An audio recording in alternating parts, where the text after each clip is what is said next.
പൂർണ്ണമായ മനുഷ്യൻ്റെ ആധുനികമായ എല്ലാ പ്രശ്നങ്ങൾക്കും ഉടമ്പടിയിൽ ദൈവം സമാധാനം കൊടുക്കുന്ന കാരണം നമ്മളത്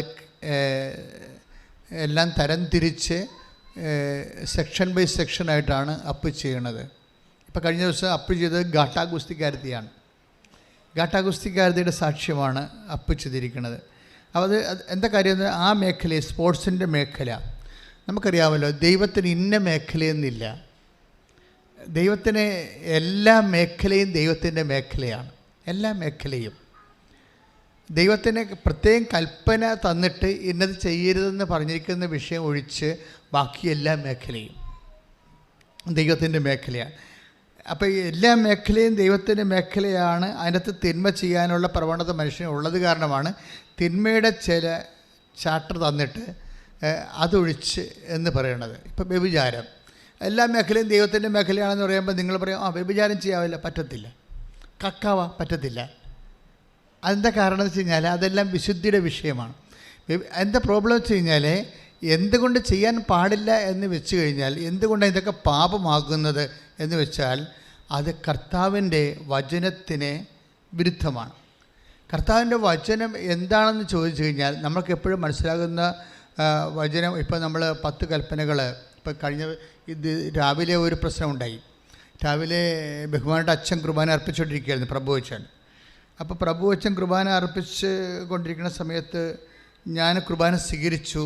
ഞാനവിടെ മുട്ട നിന്നപ്പോൾ ഈശോ ഒരു ഡെന്തൽ കളറിലുള്ള ഒറ്റ ഉടുപ്പ് ഇട്ടിരിക്കുന്ന ഒരു കോർഡ് ഈ ചരട് കൊണ്ട് കെട്ടിയിട്ടുണ്ട് അരക്ക്. പക്ഷേ ഈശോ നമ്മൾ ചുവപ്പ് മേലങ്കിക്ക് പകരം ഈശോ ഇട്ടിരിക്കുന്നത് വയലറ്റ് മേലങ്കിയാണ്. അപ്പം വയലറ്റ് മേലങ്കി ഇട്ട് ഇങ്ങനെ ഈ ഒരു ദർശനമാണത്. കുർബാന സ്വീകരിച്ചപ്പോൾ കിട്ടിയ ദർശനമാണ്. വയലറ്റ് മേലങ്കി ഇട്ടിട്ട് നല്ല രസമാണ് ആ വയലറ്റ് മേലങ്കി കിടക്കണത് കാണാൻ. പക്ഷേ ഈശോ മുഖം അത്ര രസമല്ല. എൻ്റെ മുഖത്ത് നോക്കി ഇങ്ങനെ രൂക്ഷമായി എന്തോ സംസാരിക്കുന്ന പോലെ എനിക്ക് തോന്നി. അപ്പം ശബ്ദമൊന്നും കേൾക്കാവുന്ന കാരണം ഞാൻ പെട്ടെന്ന് ജോമനടുത്തിരിപ്പുണ്ടായിരുന്നു. പെട്ടെന്ന് വിശ്വപ്രമാണത്തിൽ ബൈബിളിൽ ഈശോ എന്താ സംസാരിച്ചെന്ന് അറിയണ്ടേ, നമുക്ക് ശബ്ദം കേട്ടില്ലല്ലോ. അപ്പോൾ ദർശനം ഓക്കെയാണെന്ന് എനിക്കറിയാമായിരുന്നു. ഞാൻ പെട്ടെന്ന് വിശ്വപ്രമാണത്തിൽ വചനം ഓപ്പൺ ചെയ്തിട്ട് ഒരു സ്ഥലത്ത് കുത്തി ജോമണിന് കൊടുത്ത് പറഞ്ഞു, എനിക്ക് കണ്ണത്തേക്ക് പ്രശ്നമില്ല, കന്നഡയില്ലായിരുന്നു. അപ്പം ഞാൻ ഇതൊന്ന് വായിച്ചു കൊള്ളാൻ പറഞ്ഞു. ആ വായിച്ച ഭാഗം ആണ് ഈശോ ഇന്ന് സംസാരിച്ചത്. ആ വായിച്ച ഭാഗം എടുത്തുള്ളൂ. ശ്രുതിക്കട്ടെ. ഹല്ലേലൂയ,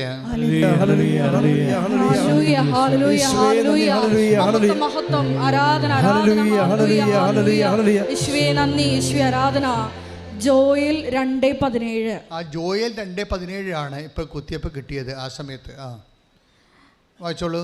കർത്താവിന്റെ ശുശ്രൂഷകരായ പുരോഹിതന്മാർ, കർത്താവിന്റെ ശുശ്രൂഷകരായ പുരോഹിതന്മാർ പൂമുഖത്തിനും ബലിപീഠത്തിനും മധ്യേ നിന്ന് കരഞ്ഞുകൊണ്ട് പ്രാർത്ഥിക്കട്ടെ. കർത്താവേ, അങ്ങയുടെ ജനത്തെ ശിക്ഷിക്കരുതേ. ജനതകളുടെ ഇടയിൽ പഴമൊഴിയും പരിഹാസപാത്രവുമാകാതെ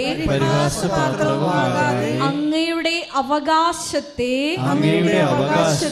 സംരക്ഷിക്കണമേ. എവിടെയാണ് അവരുടെ ദൈവം എന്ന് ജനതകൾ ചോദിക്കാൻ ഇടവരുന്നത് എന്തിന്? അപ്പോൾ ഇതെന്താ പ്രശ്നം വെച്ചാൽ ഇതിൻ്റെ വരുന്ന കണക്ഷൻ എന്ന് വെച്ചാൽ കർത്താവ് തിരിഞ്ഞ് എന്നോട് സംസാരിച്ചപ്പോൾ തന്നെ പരിശുദ്ധാത്മാവിൻ്റെ മനസ്സിലൊരു വിഷയം തന്നായിരുന്നു. അതെന്ന് വെച്ച് കഴിഞ്ഞാൽ അഹ്റോൻ്റെ അവകാശം കർത്താവാണെന്ന്. അപ്പം അഹ്റോൻ്റെ അവകാശം കർത്താവാണെന്ന് ഒരു മെസ്സേജ് വന്നായിരുന്നു ഈ കർത്താവ് തിരിയണ സമയത്ത്. അപ്പോൾ അഹ്റോൻ്റെ അവകാശം എന്ന് വെച്ചാൽ പുരോഹിതൻ. ഇപ്പോൾ ഞങ്ങൾ 2 പുരോഹിതന്മാരാണ് ഇവിടെയുള്ളത്. അപ്പോൾ നിങ്ങളാണ് ഈ സമയത്ത് ഇവിടെ ഉള്ളത്. ഇപ്പം നിങ്ങളാണ് കർത്താവിൻ്റെ അവകാശമെന്ന് കർത്താവ് പറയുന്നു. കൈയടിച്ച് കർത്താവിനെ സ്തുതിക്കട്ടെ.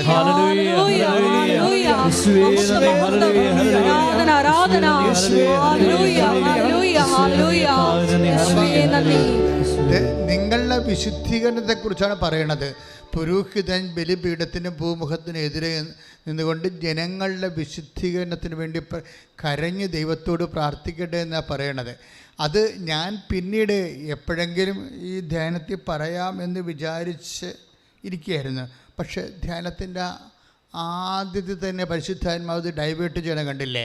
എന്താ ഡൈവേർട്ട് ചെയ്യണത്? അതായത് എല്ലാ മേഖലകളും ദൈവത്തിൻ്റെതാണ്. എല്ലാ മേഖലകളും കൽപ്പനകൾ ഇല്ലാത്ത സ്ഥലങ്ങളാണ് ദൈവത്തിൻ്റെതാണ്. കൽപ്പനകളുള്ള സ്ഥലങ്ങൾ ദൈവത്തിൻ്റെതല്ല. എന്ന് വെച്ച് കഴിഞ്ഞാൽ എന്താണ്? അവിടെ തിന്മയുണ്ടെങ്കിൽ തിന്മകളെ ഒഴിവാക്കിയാൽ മാത്രമേ ഉടമ്പടി വർക്കൗട്ട് ആകത്തുള്ളൂ. കൽപ്പനകൾ നൽകിയിട്ടുള്ള മേഖലകളുണ്ട്. വ്യഭിചാരം ചെയ്യരുത്, പിന്നെ എന്താണ്? കക്കരുത്, മാതാപിതാക്കന്മാരെ ബഹുമാനിക്കണം. ആ കൽപ്പനകളുടെ എല്ലാത്തിനും അന്തർധാര എന്താണ്? ശ്രുതികളുടെ മക്കളെ, ശ്രുതികളുടെ ഹല്ലേലൂയ.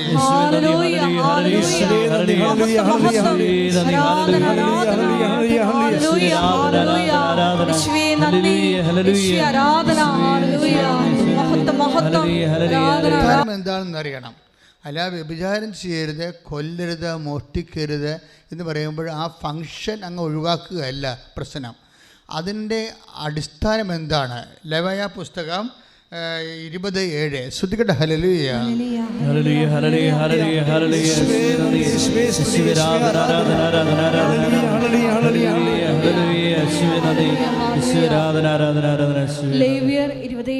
ലേവ്യർ 20:7. അതിനാൽ നിങ്ങളെ തന്നെ ശുദ്ധീകരിച്ച് വിശുദ്ധരാകുവിൻ. പറഞ്ഞേ, അതിനാൽ നിങ്ങളെ തന്നെ വിശുദ്ധീകരിച്ച് വിശുദ്ധരാകുവിൻ. എന്തെന്നാൽ ഞാനാണ് നിങ്ങളുടെ ദൈവമായ കർത്താവ്. This is the point. എല്ലാ കൽപ്പനകളും ഇപ്പം നമ്മൾ കൊല്ലരുത്, മോഷ്ടിക്കരുത് എന്നൊക്കെ പറയുമ്പോഴും ആ ഫങ്ഷൻ അങ്ങനെ പറയാൻ കാരണം എന്താണ്? അത് ദൈവത്തെ ഹോണർ ചെയ്യുമ്പോൾ ദൈവത്തിൻ്റെ വാക്ക് പാലിക്കും. അപ്പം ദൈവത്തെ കർത്താവെന്ന് വിളിച്ചുകൊണ്ട് ആദരിക്കുന്നവരാണ് നമ്മളെങ്കിൽ ഈ പാപങ്ങളെ നമ്മൾ ഒഴിവാക്കേണ്ടി വരും. അതാണ് വിഷയം.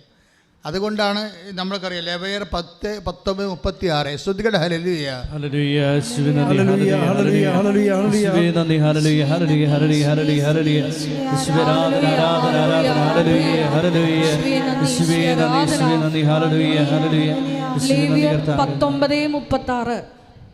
ലേവ്യർ 19:36. ശരിയായ തുലാസും, ഏറ്റു പറഞ്ഞ ശരിയായ തുലാസും കട്ടിയും എഫായും ഹിന്നും നിങ്ങൾക്കുണ്ടായിരിക്കണം. ഈജിപ്ത് ദേശത്ത് നിന്ന് നിങ്ങളെ കൊണ്ടുവന്ന നിങ്ങളുടെ ദൈവമായ കർത്താവ് ഞാനാണ്. അപ്പൊ ബിസിനസ്സുകാരെ കുറിച്ച് പറയണതാണ്. എന്തൊക്കെയാണ് ഉണ്ടാകേണ്ടത്? ശരിയായ കട്ടി ഉണ്ടാകണം. എന്താ കാര്യം? ശരിയായ കട്ടിയപ്പോൾ നമുക്ക് 1 കിലോത്തിൻ്റെ കട്ടിയാണെന്ന് വിചാരിച്ചോ, അല്ലെങ്കിൽ പൊന്ന് തൂക്കണ ഇതാകും. ഇപ്പോൾ പൊന്ന് തൂക്കണ സ്ഥലത്തൊക്കെ മിനിമം നിയമം എന്താണ്? ക്ലീൻ ആയിരിക്കണമെന്നല്ലേ? അതെന്താ പ്രശ്നം വെച്ച് കഴിഞ്ഞാൽ, ഈ നമ്മുടെ നമുക്ക് സ്വർണം തൂക്കിത്തരുന്ന സ്ഥലത്ത് ആ തട്ടത്തിൽ പൊടിയുണ്ടെന്നുണ്ടെങ്കിൽ തീർച്ചയായിട്ടും ഒരു 3 പണയുടെ പൊടിയെങ്കിലും ഉണ്ടാകും. അങ്ങനെയാണെങ്കിൽ ഒരു 2000 രൂപ ഞങ്ങൾക്ക് പോകും. അതാണ് പ്രശ്നം. പൊടി മതി. അതാണ് ശരിയായ കട്ടി എന്ന് പറയുന്നതിൻ്റെ കാര്യം. കട്ടി എന്ന് പറഞ്ഞാൽ ശരിയായ, ഇപ്പം നീ ഉടമ്പടി എടുത്തു, പക്ഷേ കച്ചവടത്തിൽ നീ കള്ളത്തരമാണ് കാണിക്കണമെന്നുണ്ടെങ്കിൽ ഉടമ്പടി വർക്കൗട്ട് ചെയ്യത്തില്ല. അത് മനസ്സിലാക്കണം. ക്ലിയർ അല്ലേ? അത് എഫ് എന്ന് പറയുന്നത് എന്താണ്? അളവാണ്. എഫ് എന്ന് പറയുന്നത് പഴയ നിയമത്തിലെ അളവാണ്. അളവിൽ കുറവ് കാണിച്ചു കഴിഞ്ഞാൽ സ്വാഭാവികമായിട്ടും അപ്പോഴേ ഉടമ്പടി എടുക്കുന്നതിന് കുഴപ്പമില്ല. പക്ഷേ ഒരു കാര്യമുണ്ട്, അത് ബേസ് ചെയ്തിരിക്കുന്നത് എന്താണ്? ഞാനാണ് നിൻ്റെ കർത്താവ്, സത്യവും നീതിയും വിശുദ്ധിയുമുള്ള ദൈവം. ആ ദൈവത്തെ ഉദ്ഘോഷിക്കുന്നതിൻ്റെ ഭാഗമായിട്ടാണ് തിന്മകളെ ഉപേക്ഷിക്കണം. കൈയിടിച്ച് കർത്താവ്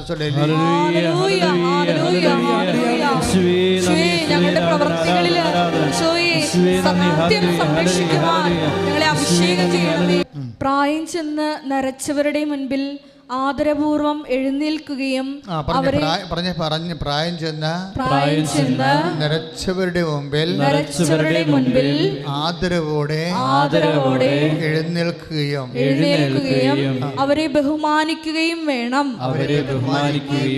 നിന്റെ ദൈവത്തെ ഭയപ്പെടുക. ഞാനാണ് കർത്താവ്. എല്ലായിടത്തും പറയുന്നുണ്ട് ഞാനാണ് കർത്താവെന്ന്. അപ്പോൾ ഈ കൽപ്പനയിൽ നിൽക്കണ അടിസ്ഥാനം എന്താണ്? ഞാനാണ് കർത്താവ്. നീ സത്യദൈവത്തെ ആരാധിക്കുന്നതിൻ്റെ ഭാഗമായിട്ടാണ് ഇതുപോലെയുള്ള മാതാപിതാക്കന്മാരെ ബഹുമാനിക്കുന്ന 4ാമത്തെ കൽപ്പനയില്ലേ. അപ്പോൾ മാതാപിതാക്കന്മാരെ ബഹുമാനിക്കുന്ന ഫംഗ്ഷൻ അല്ല പ്രശ്നം, മറിച്ച് എന്തുകൊണ്ട് നീ ബഹുമാനിക്കണം? കാര്യം എന്താണ്? ഞാനാണ് കർത്താവ്. അതാണ് വിഷയം. അതായത് ഇന്ന് രാവിലെ അച്ഛൻ സംസാരിച്ച എബ്രഹാമിൻ്റെ വിഷയമില്ലേ, എബ്രഹാത്തിനെ ദൈവം വിളിച്ചുകൊണ്ട് അതിൻ്റെ ഭാഗമായിട്ടാണ് കർത്താവ് എനിക്ക് വെളിപാട് നൽകിയത്. അതിൻ്റെ എബ്രഹാത്തിനെ ദൈവം വിളിച്ചുകൊണ്ട് പോകുന്നു. അപ്പോൾ എപ്പോഴും നമ്മൾ വിചാരിക്കുമ്പോൾ ബൈബിളിലെ ദൈവത്തിനെയാണ് ബൈബിൾ വെളിപ്പെടുത്തപ്പെട്ടിരിക്കുന്ന ദൈവത്തെയാണ് ഈ ഉടമ്പടി നിങ്ങൾക്ക് വെളിപ്പെടുത്തുന്നത്. അതുകൊണ്ട് തന്നെ ജീവിതം ക്രമീകരിക്കുമ്പോൾ ആ ക്രമീകരിക്കുന്ന ലക്ഷ്യം ഉടമ്പടി അല്ല. മാതാപിതാക്കന്മാരെ ബഹുമാനിക്കുന്നതിൻ്റെ ഉദ്ദേശം നിങ്ങളുടെ മക്കളെ കെട്ടിക്കാനല്ല. മാതാപിതാക്കന്മാരെ ബഹുമാനിക്കേണ്ട ഉദ്ദേശം നിങ്ങളുടെ ബിസിനസ്സിനെ ലാഭം കൊണ്ടാക്കാനല്ല, മറിച്ച് ഇപ്പം നിങ്ങളതാണ് ചെയ്യണത്. മനസ്സിലായല്ലേ? നിങ്ങളിപ്പോൾ ഈ പാകിസ്ഥാനും ഇന്ത്യയും പോലെ യുദ്ധം വെടിനിർത്തൽ പ്രഖ്യാപിച്ചു എന്ന് പറയുമെങ്കിലും അതുപോലെയുള്ളൊരു വെടിനിർത്തലാണ് പാപത്തോട് പ്രഖ്യാപിച്ചിരിക്കുന്നത്. പക്ഷേ ഉദ്ദേശം എന്താണ്? IELTS പാസ്സാകുക.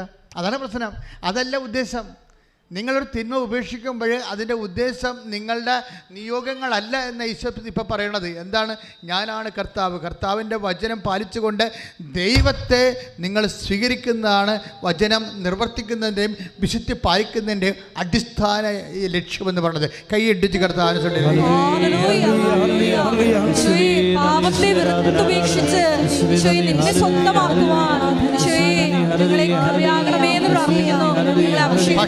ശ്രദ്ധിക്കണ്ടേ?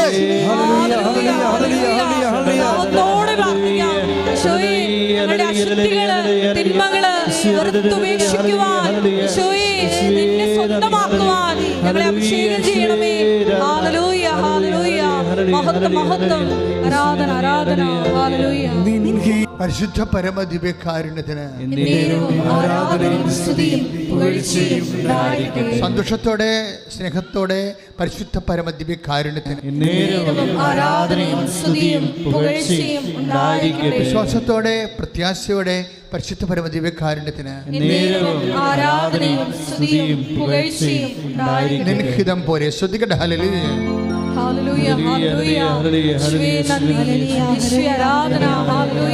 അധികം ബിബ്ലിക്കൽ ഇംപ്ലിക്കേഷൻസ് ഉള്ളൊരു സാക്ഷ്യമാണ്. അവിടെ സാക്ഷ്യം എന്താ വെച്ച് കഴിഞ്ഞാൽ അവർ ഉടമ്പടി എടുത്ത പ്രധാനപ്പെട്ട വിഷയം അവിടെ ഫാറ്റി ലിവറാണ്. ഫാറ്റി ലിവർ എന്ന് അതിനു വേണ്ടി ചികിത്സിക്കാൻ വേണ്ടിയാണ് അവർ നാട്ടിൽ വന്നത്. കുറച്ച് നാച്ചുറോപ്പതിയൊക്കെ എടുത്ത് ലൈഫ് സ്റ്റൈൽ ചേഞ്ച് ചെയ്ത് കുറച്ച് മെഡിസിനൊക്കെ എടുത്ത് അങ്ങനെ കാര്യം ഫാറ്റി ലിവർ അവർ ടെസ്റ്റ് ചെയ്തപ്പോൾ അത് 78% ഫാറ്റ്. ഇപ്പോൾ 78% ഫാറ്റായി കഴിഞ്ഞാൽ കരളിൽ 78% കൊഴുപ്പായി. അപ്പം അങ്ങനെ വന്നു കഴിഞ്ഞാൽ ഒരല്പം കൂടി 80-ലേക്കൊക്കെ വന്നു കഴിഞ്ഞാൽ പിന്നെ ഉടനെ സിറോസിസ് ആവും. അപ്പോൾ സിറോസിസിൻ്റെ മഹോദര രോഗത്തിൻ്റെ ബ്രിമ്മിലാണ് നിൽക്കുന്നത്. മഹോദര രോഗത്തിൻ്റെ ബ്രിമ്മിൽ നിൽക്കുകയാണ്. അപ്പോഴേ അവരിങ്ങനെ ഇടയ്ക്കിടയ്ക്ക് ഇങ്ങനെ ടെസ്റ്റ് ചെയ്യുന്നതാണ്. റൊട്ടീൻ ടെസ്റ്റ്, സീനിയർ നേഴ്സാണ് റൊട്ടീൻ ടെസ്റ്റ് ചെയ്യുന്നതാണ്. അപ്പം അതുകൊണ്ട് പക്ഷേ റൊട്ടീൻ ടെസ്റ്റ് 78% ഫാറ്റ്, ലിവറിന് ഫാറ്റെന്ന് കാണിച്ചപ്പോൾ അവരുടെ ഡോക്ടർ പറഞ്ഞു ഇത് നിങ്ങൾ ഇനിയൊരു ലിവറിൻ്റെ സ്പെഷ്യലിസ്റ്റിനെ കാണുന്നതായിരിക്കും നല്ലതെന്ന് പറഞ്ഞ്. കാര്യം ഇനി ശതമാനം കൂടിയാൽ ഉടനെ അത് മഹോദരമായിട്ട് കൺവേർട്ട് ചെയ്യും. അപ്പം അതുകൊണ്ട് ശ്രദ്ധിക്കണമെന്ന് പറഞ്ഞു. അപ്പം നാട്ടിൽ വന്നിരിക്കുന്നതിൻ്റെ പ്രധാനപ്പെട്ട കാര്യം അതാണ്. ലിവർ വേണ്ടി കുറച്ച് നാച്ചുറോപ്പതിയിലൂടെയൊക്കെ പോയി ലൈഫ് ചേഞ്ച് ചെയ്ത്, കാര്യം ലൈഫ് സ്റ്റൈൽ ഡിസീസാണല്ലോ ഇതൊക്കെ. അപ്പം അങ്ങനെ വന്നുകൊണ്ട് അതിനുവേണ്ടി വന്നതാണ്. പക്ഷേ അവർ എയറോഡ്രോമിൽ വന്നപ്പോൾ അവർ കണ്ട കാഴ്ച അതിനേക്കാൾ ഹൃദയഭേദകമാണ്. അവർ കരഞ്ഞു പോയൊരു കാഴ്ചയുണ്ട്. അവരെ വിളിക്കാൻ എപ്പോഴും മമ്മി വരും. മമ്മി വെച്ചാൽ മദറിൻലോ. അപ്പോൾ മദറിൻലോ ഇപ്രാവശ്യം വന്നപ്പോൾ അവർ കാറിൽ നിന്ന് ഇറങ്ങാൻ പറ്റണില്ല. കഷ്ടപ്പെട്ടാണ് അവർ ഇറങ്ങണത്. അപ്പോൾ ഇവർ കരഞ്ഞുകൊണ്ട് മമ്മിയുടെ അടുത്ത് മമ്മി എന്നാ പറ്റിയെന്ന് ചോദിച്ച്. അപ്പോൾ അവർ കുറച്ച് അടുപ്പമുള്ളവരാണ്. മമ്മിയും മദറിൻലോയായിട്ട് ഭയങ്കര അടുപ്പമുള്ള ലേഡിയാണ്. അപ്പോൾ ചിലപ്പോൾ ഇവർക്ക് അനങ്ങാൻ പാടില്ല. മുട്ടിനും കുതികാലിനുമൊക്കെ നീര് വെച്ചിരിക്കുകയാണ്. അപ്പം അതുകൊണ്ട് അവർ ഇറങ്ങും, പക്ഷേ ഭയങ്കര സ്ലോയാണ്, ഭയങ്കര വേദനയാണ്. അപ്പോൾ ഈ രണ്ട് വിഷയമാണ് ഇവരുടെ പ്രശ്നം. ഒന്ന്, ഇവർ ഉടമ്പടി എടുക്കാൻ വേണ്ടി വരുമ്പോൾ ജനുവരി 19 അവർ ഉടമ്പടി എടുക്കണത്. ജനുവരി 19 ഇവർ ഉടമ്പടി എടുക്കാൻ വരുമ്പോൾ ഇവരുടെ മുമ്പിൽ കുറേ പ്രശ്നങ്ങളാണ്.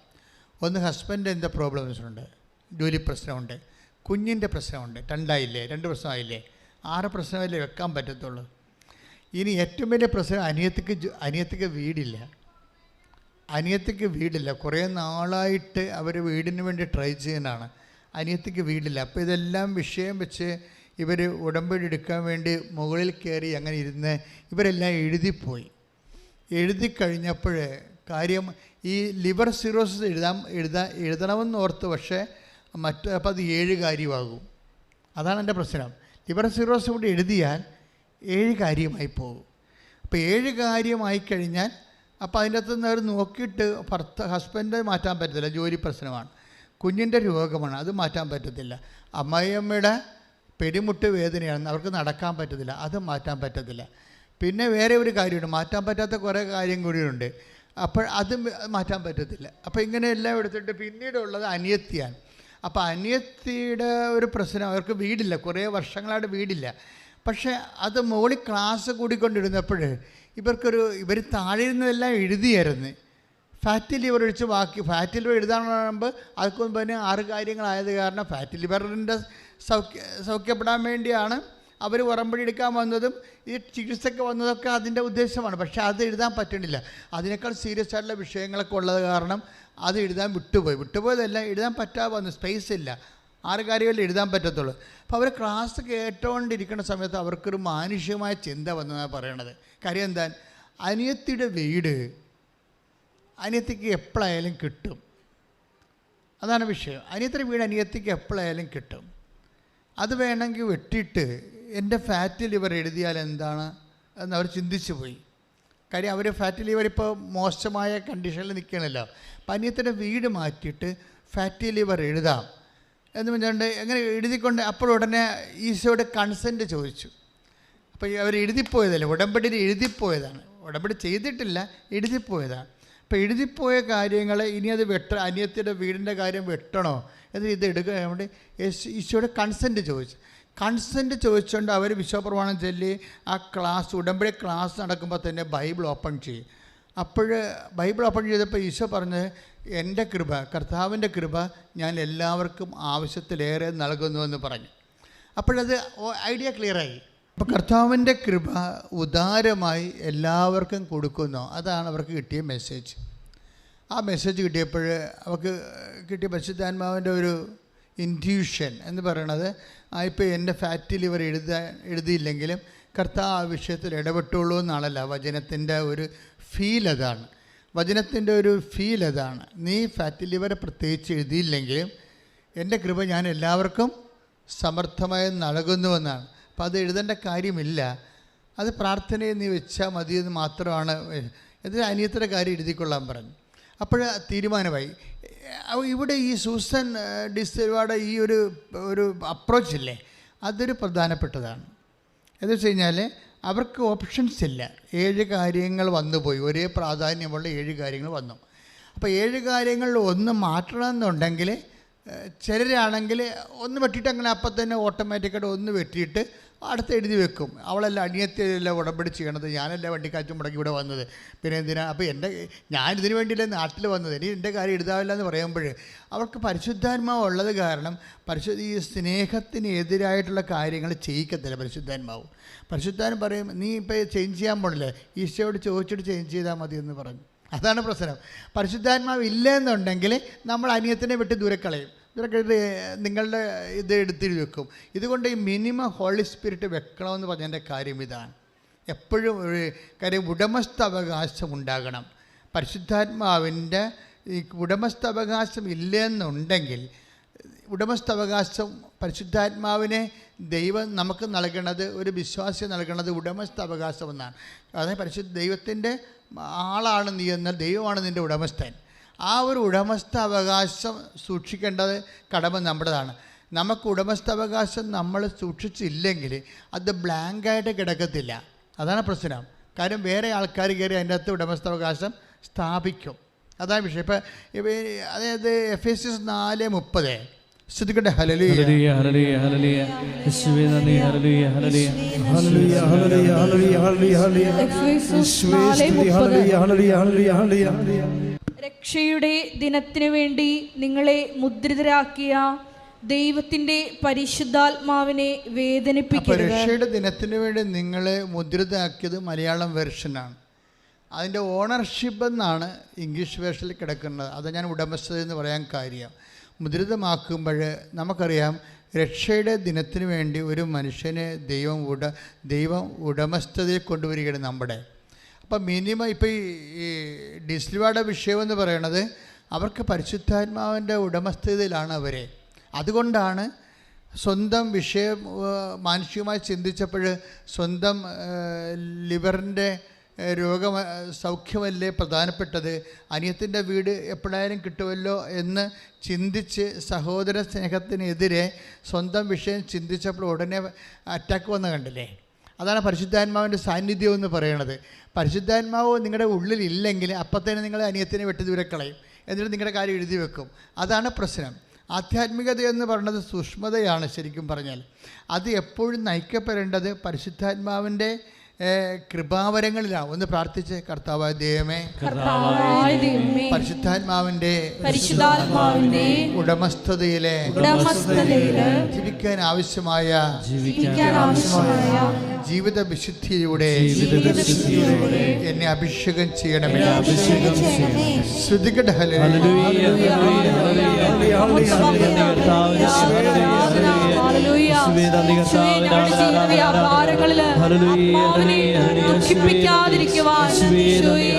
Because Holy Spirit is the God's mark of ownership on you എന്നാണ് ഓണർഷിപ്പ്. അതായത് പരിശുദ്ധാത്മാവ് ദൈവത്തിൻ്റെ ഉടമസ്ഥതയുടെ മുദ്രയാണ്. ഇപ്പോൾ എന്താ ഞാൻ ഇങ്ങനെ പറയാമോ, ഈ സൂസൻ ഡിസിൽവയ്ക്കുള്ള പരിശുദ്ധാത്മാവിൻ്റെ മുദ്രയെക്കുറിച്ച് പറയുകയാണ് ഞാൻ. കാര്യം പരിശുദ്ധാത്മാവിൻ്റെ holy spirit is the God's mark of ownership on you. അവർക്ക് പരിശുദ്ധാത്മാവിൻ്റെ നിറവുണ്ട്. ആ പരിശുദ്ധാത്മ നിറവുള്ളത് കൊണ്ട് തന്നെ ഗോഡ്സ് മാർക്ക് ഓഫ് ഓണർഷിപ്പാണ്, ദൈവത്തിൻ്റെ ഉടമസ്ഥതയുടെ മുദ്രയാണ്. അതുള്ളത് കൊണ്ടാണ് അവർ റീതിങ്ക് ചെയ്യണത്. എന്താ റീതിങ്ക് ചെയ്യണത്? കർത്താവിനോട് ചോദിക്കാം എന്ന്. കർത്താവിനോട് ചോദിക്കാം, അനിയത്തിൻ്റെ പേര് ഉടമ്പടിയിൽ നിന്ന് മാറ്റണമെന്നുണ്ടെങ്കിൽ ഞാൻ കർത്താവിനോട് ചോദിക്കാം, അല്ല ഞാൻ സ്വന്തമായിട്ട് തീരുമാനിക്കണില്ല. അതാണ് പ്രശ്നം. അങ്ങനെ ചോദിക്കണമെന്നുണ്ടെങ്കിൽ ഗോഡ്സ് ഓണർഷിപ്പ് ആയിട്ട് പരിശുദ്ധാത്മാവ് നമുക്കുണ്ടാകണം. ഇതുകൊണ്ടാണ് ഞാൻ എന്നും നിങ്ങളോട് പറയണത് മിനിമം പരിശുദ്ധാത്മാവിനെ നിലനിർത്തണമെന്ന് പറയണത്. എന്താ കാരണം വെച്ച് കഴിഞ്ഞാൽ പരിശുദ്ധാത്മ വിട്ടുപോയാൽ നമ്മൾ നമുക്കിഷ്ടമുള്ള പോലെ ചെയ്യും. അത് ലോകാരൂപിയിലായിരിക്കും ചെയ്യണത്. അതുകൊണ്ട് തന്നെ ദൈവത്തിൻ്റെ കൺസേൺ, അതിൻ്റെ അകത്ത് കൺകറൻസ് ഒന്നും അതിൻ്റെ അകത്ത് കിട്ടത്തില്ല. അപ്പം അങ്ങനെ വരുമ്പോൾ ഇവളെ ചോദിച്ചപ്പോൾ ഉടനെ കർത്താവ് മറുപടിയും പറഞ്ഞു. എന്താ പറഞ്ഞത്? കർത്താവിൻ്റെ കൃപ എല്ലാവർക്കും ഞാൻ ഇഷ്ടം പോലെ നൽകുന്നു, പിന്നെ നിനക്ക് നിൻ്റെ പേര് വെച്ചിരിക്കുന്നില്ല എന്നോർത്തുകൊണ്ട് നീ ടെൻഷൻ അടിക്കേണ്ടതെന്നാണ് ഈശോ പറയണത്. നിൻ്റെ പേര്, നിൻ്റെ ഫാറ്റി ലിവറിൻ്റെ വിഷയം ഉടമ്പടിയിൽ ചേർത്തിട്ടില്ല എന്ന് വിചാരിച്ചുകൊണ്ട് നീ ടെൻഷൻ അടിക്കേണ്ടെന്നാണ് ഈശോ പറഞ്ഞിരിക്കുന്നത്. കൈ ഇടിച്ച് കർത്താവിനെ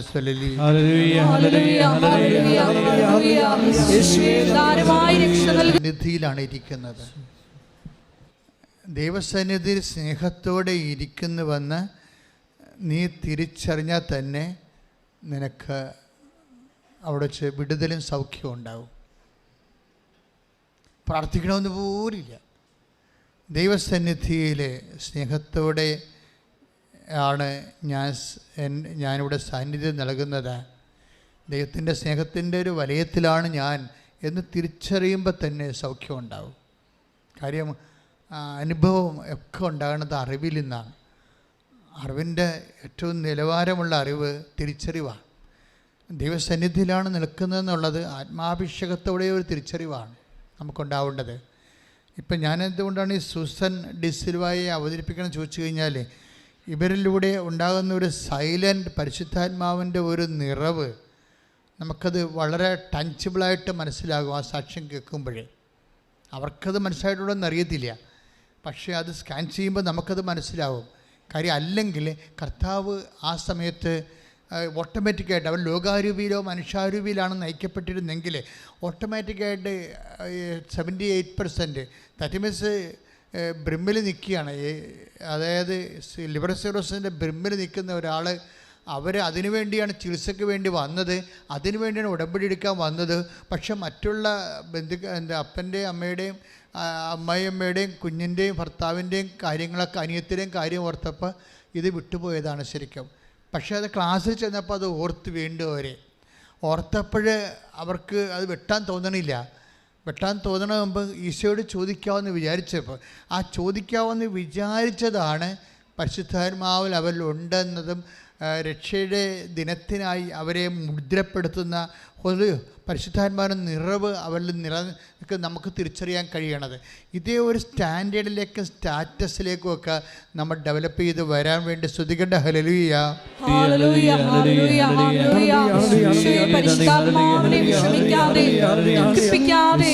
ഞങ്ങളുടെ ജീവിതത്തിൽ ഓരോ തീരുമാനങ്ങൾ എടുക്കുവാൻ ഞങ്ങൾ നീ അഭിഷേകം ചെയ്യണമേ എന്ന് പ്രാർത്ഥിക്കുന്നു. ആരാധനയിലൂടെ വഴി നടത്തണമേ എന്ന് പ്രാർത്ഥിക്കുന്നു. അപ്പോൾ ഇതെന്താ പ്രശ്നം വെച്ച് കഴിഞ്ഞാൽ, ഇനി അടുത്ത സ്റ്റെപ്പ് എന്താണ്? ഇവർ ഇത് എഴുതാതെ തന്നെ മനസ്സുകൊണ്ട് ഈശോയ്ക്ക് സമർപ്പിച്ചിട്ട് സഹോദര സ്നേഹത്തോടെ ഉടമ്പടി ചെയ്തിട്ട് അവർ തിരിച്ചു പോകും.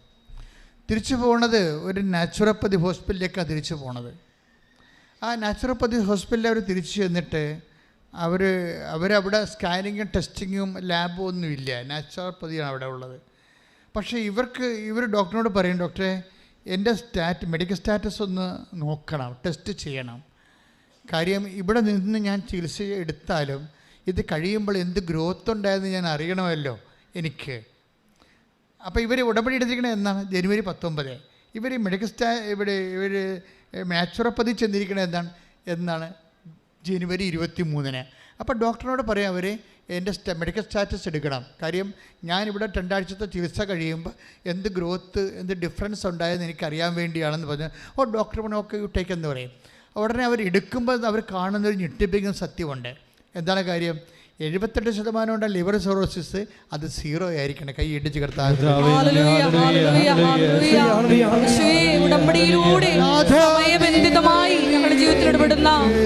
മീൻസ് 19-ാം തീയതി ഇവർ ഉടമ്പടി എടുത്തിരിക്കുന്നു. ഇവരെപ്പോഴാണ് ലാബ് ടെസ്റ്റ് ചെയ്യണത്? 19-ാം തീയതി വരെ ഉണ്ടാകുന്ന ഇവരുടെ മെഡിക്കൽ ടെസ്റ്റ് 78% ലിവറിൽ കൊഴുപ്പ്. ഇവർ ഉടമ്പടി എടുത്തതിന് ശേഷം ഈശോ എന്താ പറഞ്ഞത്? കർത്താവിൻ്റെ കൃപ എല്ലാവർക്കും ആവശ്യം പോലെ നൽകുന്നതാണ്. അതാണ് സംഭവം. കാര്യം ഉടമ്പടി കൃപയുടെ പ്രാർത്ഥനയാണല്ലോ. ഇത് കിട്ടിക്കഴിഞ്ഞിട്ട് 4 ദിവസം 23 ആയപ്പോഴാണ് ടെസ്റ്റ് ചെയ്യണത്. ടെസ്റ്റ് ചെയ്യുമ്പോൾ എന്താ സംഭവിക്കണത്? ഇത് നോർമലായിരിക്കണം. അതിൻ്റെ അർത്ഥം എന്താണ്? ഉടമ്പടി 4 ദിവസം കൊണ്ടാണ് വർക്ക് ചെയ്യണത്. ഉടമ്പടി ഉടനടി പരിഹാരമെന്ന് അമ്മ ആദ്യം പറഞ്ഞത്. 2016 ഉടമ്പടി നൽകിക്കൊണ്ട് എന്നോട് പറഞ്ഞത് ഉടനടി പരിഹാരമെന്നാണ്. അപ്പോൾ എന്നോട് സഭയുടെ അധികാരികളെ പറ്റുമ്പോൾ ഞാൻ ഉടമ്പടി പരിഹാരം എന്ന് പറയുമ്പോൾ ജനങ്ങൾക്ക് പ്രലോഭനം ഉണ്ടാകും, ജനങ്ങൾ ഇതിലെങ്കിൽ ചാടി ഇതിനകത്ത് വീഴും, അപ്പോൾ ചില ആൾക്കാരെ കിട്ടിയില്ലേ പിന്നെ അത് പ്രോബ്ലം ആകും എന്നൊക്കെ പറഞ്ഞുകൊണ്ട് സഭയുടെ അധികാരികൾ എന്നോട് കറക്റ്റ് ചെയ്ത് ഉടനെ അവരുടെ ഞാൻ ഹെഡിങ് ചേഞ്ച് ചെയ്തായിരുന്നു. പക്ഷേ അമ്മ പറഞ്ഞത് ഉടനടി പരിഹാരം തന്നെയാണ്. പക്ഷേ ഉടനടി പരിഹാരം എന്ന് പറയുമ്പോൾ പരിശുദ്ധാത്മാവ് നിറഞ്ഞു നിൽക്കുകയാണെങ്കിൽ നമുക്ക് എളുപ്പമാണ് ഇതിൻ്റെ പരിഹാരം. ലോകാരൂപിയ ദുഷ്ടാരൂപിയാണ് നിലയിലുള്ളതെന്നുണ്ടെങ്കിൽ അടുത്ത് സമയമെടുക്കുന്നത്. അപ്പോൾ ഉടമ്പടിയുടെ സമയമെടുക്കുന്നത് നിൻ്റെ കുഴപ്പമാണ്. കാര്യം ഉടമ്പടി വർക്ക് ചെയ്യണമെന്ന് പറയണത് പരിശുദ്ധാത്മാവിൻ്റെ പ്രഥമ ഫലം എന്താണ്?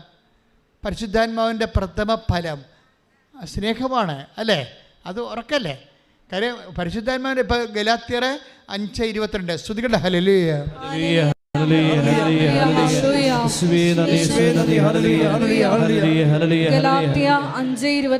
ഗലാത്യർ 5:22. എന്നാൽ ആത്മാവിൻ്റെ ഫലങ്ങൾ സ്നേഹം, ആനന്ദം, സമാധാനം, ക്ഷമ, ദയ, നന്മ, വിശ്വസ്തത, സൗമ്യത, ആത്മസംയമനം ഇവയാണ്. അപ്പം ആത്മാവിൻ്റെ ഫലങ്ങൾ എന്താണ്? ഒന്നാമത്തെ എന്താണ്? സ്നേഹമാണ്. ഈ സ്നേഹത്തിൽ സഹോദര സ്നേഹമാണ് ഇപ്പോൾ അവിടെ വർക്ക് ചെയ്തിരിക്കുന്നത്. അവിടെ അനിയത്തിക്ക് വീടില്ലാത്ത കാര്യം വെച്ചിട്ട് സ്വന്തം ഫാറ്റ് ലിവർ മാറ്റിയിരിക്കുന്നത്, അതാണ് വിഷയം. അതാണ് സഹോദര സ്നേഹം എന്ന് പറയുന്നത്. ഈ സാധനം കൃപാസനത്തിൽ വെച്ച് തന്നെ സ്നേഹം വർക്കൗട്ട് ചെയ്യണമെങ്കിൽ പ്രശ്നം തീർന്ന്. പരിശുദ്ധാത്മാവിൻ്റെ ഒന്നാമത്തെ ഫലം എന്താണ്? സ്നേഹമാണ്. അപ്പോൾ സ്നേഹം എന്ന് പറയുമ്പോൾ ഉള്ള പ്രോബ്ലം എന്ന് വെച്ച് കഴിഞ്ഞാൽ, സ്നേഹം നിങ്ങൾക്കറിയാമല്ലോ, ഇപ്പോൾ നമ്മൾ ഈ അച്ഛൻ്റെ നിങ്ങളുടെയൊക്കെ മൊബൈലിൽ സ്മാർട്ട് ഫോണില്ലേ, ടച്ച് സ്ക്രീനിൻ്റെ സ്മാർട്ട് ഫോൺ നമ്മൾ അത് ഓഫായിട്ടിരുന്നിട്ട് പിന്നീട് ഓൺ ചെയ്യണമെങ്കിൽ ആദ്യം എഴുതി കാണിക്കണത് എന്താ?